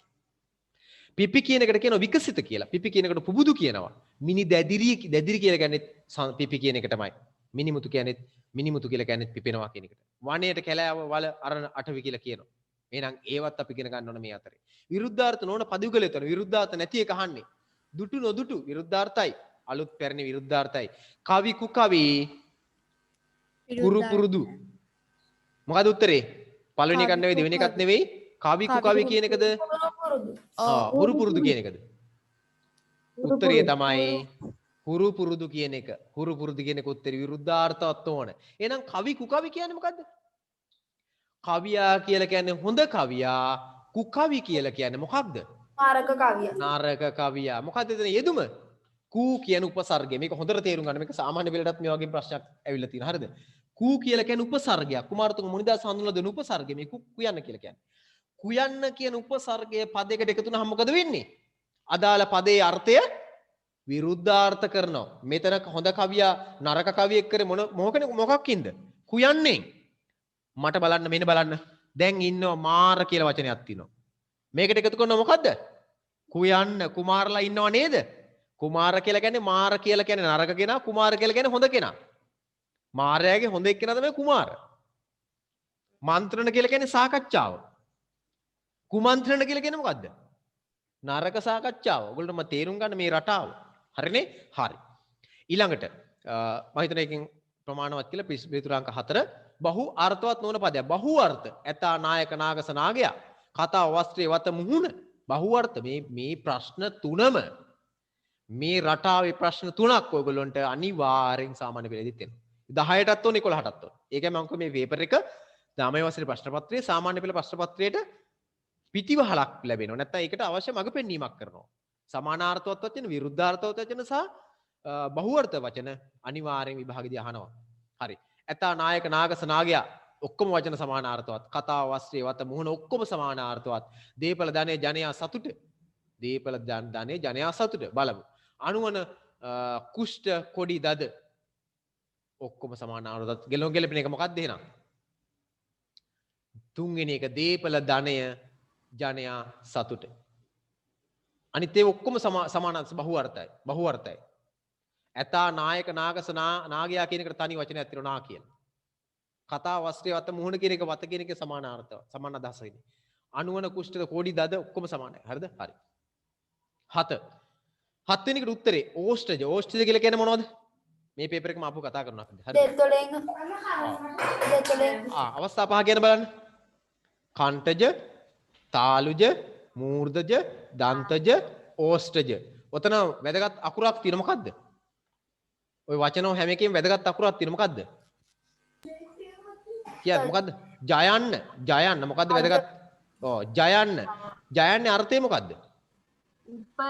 උපදිනවා කියනකො නේද? අණ්ඩද ජලාපුජේ ආවෙත් ඕකෙන්ම තමයි. එතකොට කණ්ඨජ කියලා කියන්නේ උගුරනේ. කණ්ඨය කියන්නේ උගුර. ජ කියලා කියන්නේ උපදිනවා. උගුරෙන් උපදිනවා කණ්ඨජ. ඒ විදිහට මතක තබා ගන්න. ඕෂ්ඨ කියලා කියන්නේ තොල් වලට. එතකොට තොල් වලින් උපදින අකුර වලට කියන මොකක් කියලාද? ඕෂ්ඨ ජාක්ෂර කියලා. එහෙනම් තොල් වලින් උපදින අකුර මොනවද? පාප, බාබම හතරවෙනි. sorry. තදනප කියලා කියන මොනවද? දන්තජ. දත් වලින් නේද? අපිට පේන්නේ නේද? තොල් විතරක් හොල්ලලා කියන්න පුළුවන් අකුරු පහ කියන මේකේ. මොනවද? පාප, බාබ. හරි. මේක තවදුරටත් විස්තරයක් අපි ඊළඟ දවසේ කතා කරමු ඒක ඕන නිසා. දිවි මැද කොටස තල්ලෙහි ගැටීමෙන් උපදින ශබ්ද හඳුන්වන අක්ෂර කාණ්ඩය නම් කරන්න. මොකද්ද? දිවි මැද කොටස තල්ලේ වදිනවා. මොකද්ද? තාලුජ. තාලුජ. දිවි ස්ථාන තුනක් භාවිතා කළ අකුරු උපදින. අපි ඊළඟ දවසේ මේ කොටස කතා කරමු තා පොඩ්ඩක්. හරිද? 9. එකිනෙකට සමීපාර්ථදී යෙදුණු යුගල පද ඇතුළත් පද පිළිවෙල සමීපාර්ථ තියෙනවා. කවා, පුවා, කා, බී, කර, කියා, දුවල, පැනලා. සමාන. කන බොන කියුම් කෙරුම් කැපූ කෙටු සෙවිලි බැලිලි. මොකක්ද අහන්නේ? එකිනෙකට සමීපාර්ථයේ යෙදුණු යුගල පද ඇතුළත් එකිනෙකට සමානයි. එහෙ මෙහෙ යාමින් නෑනේ. ගේදොර යන්ත්‍ර මන්ත්‍ර කයි කතන්දර ලෙඩ දුක්. සමානයි නේද ඒක? ඒක තමයි එක ළඟින් යෙදෙනව. හරිද? 4. මම මේක විතරයි කතා කරා. තව එක කතා කරා. කියත කියන එක. කියත උන්මේතෙපල ආයේ ඇදුරු ගුත්තිල. ගුත්තිල කා වෙන පදයක්. ඔයගොල්ලෝ ලබන අවුරුද්දේ දෙවෙනි පාඩමේ සාහිත්‍ය කවි 34ක් තියෙන පාඩම් කරන්න. ඒකෙන් ඒ පද්‍යපත් තියෙන කවියා. කියත උන්මේතෙපල ආයේ ඇදුරු ගුත්තිල. මෙන්න මේ කතාව කියන විට කවුද ආවේ? ගුත්තිල ඇදුරුතුමා ආවා. මොකද්ද මේ කියත කියන වචනය? විධික්‍රියාවක්ලු. එහෙම නැත්තම් කියත උන්මේතෙපල ආයේ ඇදුරු ගුත්තිල විධික්‍රියාවක් නෙවෙයි දරුවනේ. අසම්භාව්‍ය ක්‍රියාවක්. ඔබට මතක ඇති ත ප්‍රත්‍ය නේද? මතකයි නේද? මතකයි නේද? ත කියන එක මේකටත් භාවිත කරනවා විධික්‍රියාවටත් භාවිත කරනවා. මෙතන අර්ථයෙන් වෙනස්. කියත උන්මේතෙපල මේ වචන ටික කියන වෙලාවේ කියන අවස්ථාවේ මොන අසම්භාව්‍ය ක්‍රියාවක්ද එහෙනම්? කාලාර්ථය සම්භාව්‍ය ක්‍රියාවක්. කියන අවස්ථාව මොකක්ද වෙලා තින්නේ? ආයේ ඇදුරු ගුත්තිල ගුත්තිල ඇදුරුතුමා මේ කතාව කියන අවස්ථාවේ ආවා කියන එක තමයි මේ කියන්නේ. එහෙනම් අද අපි දැන් නවත්තමු. මොකද තව විනාඩි 10ක් අච්චරන ඉතුරු ටික සාකච්ඡා කරන්න පළවෙනි කොටස විතරක්. අපි ඊළඟ දවසේ මම කිව්වා පාඩම් ටික සූදානම් කරන් එන්න. පාඩම් 20ම ව්‍යාකරණ කොටසත් එක්ක තාම කෙටියෙන් විනාඩි 20ක විතර අපි එක සාකච්ඡා කරලා පේපර් ටික සාකච්ඡා කරලා ලබන සතියේ 9 ශ්‍රේණිය අපේ වැඩ ටික සම්පූර්ණ නිමාවටපත් කරමු. එහෙනම් හැම කෙනෙකුටම සුබ රාත්‍රියක් වේවා. ආයිබෝවන්. අයිබෝන් සර්. ආයිබෝවන් සර්. අයිබෝවන් නිදිත් මතයි සර්. ඇත්තද? දැන් නිදාගන්න. දැන් මේ මොන කරන්නේ නේද?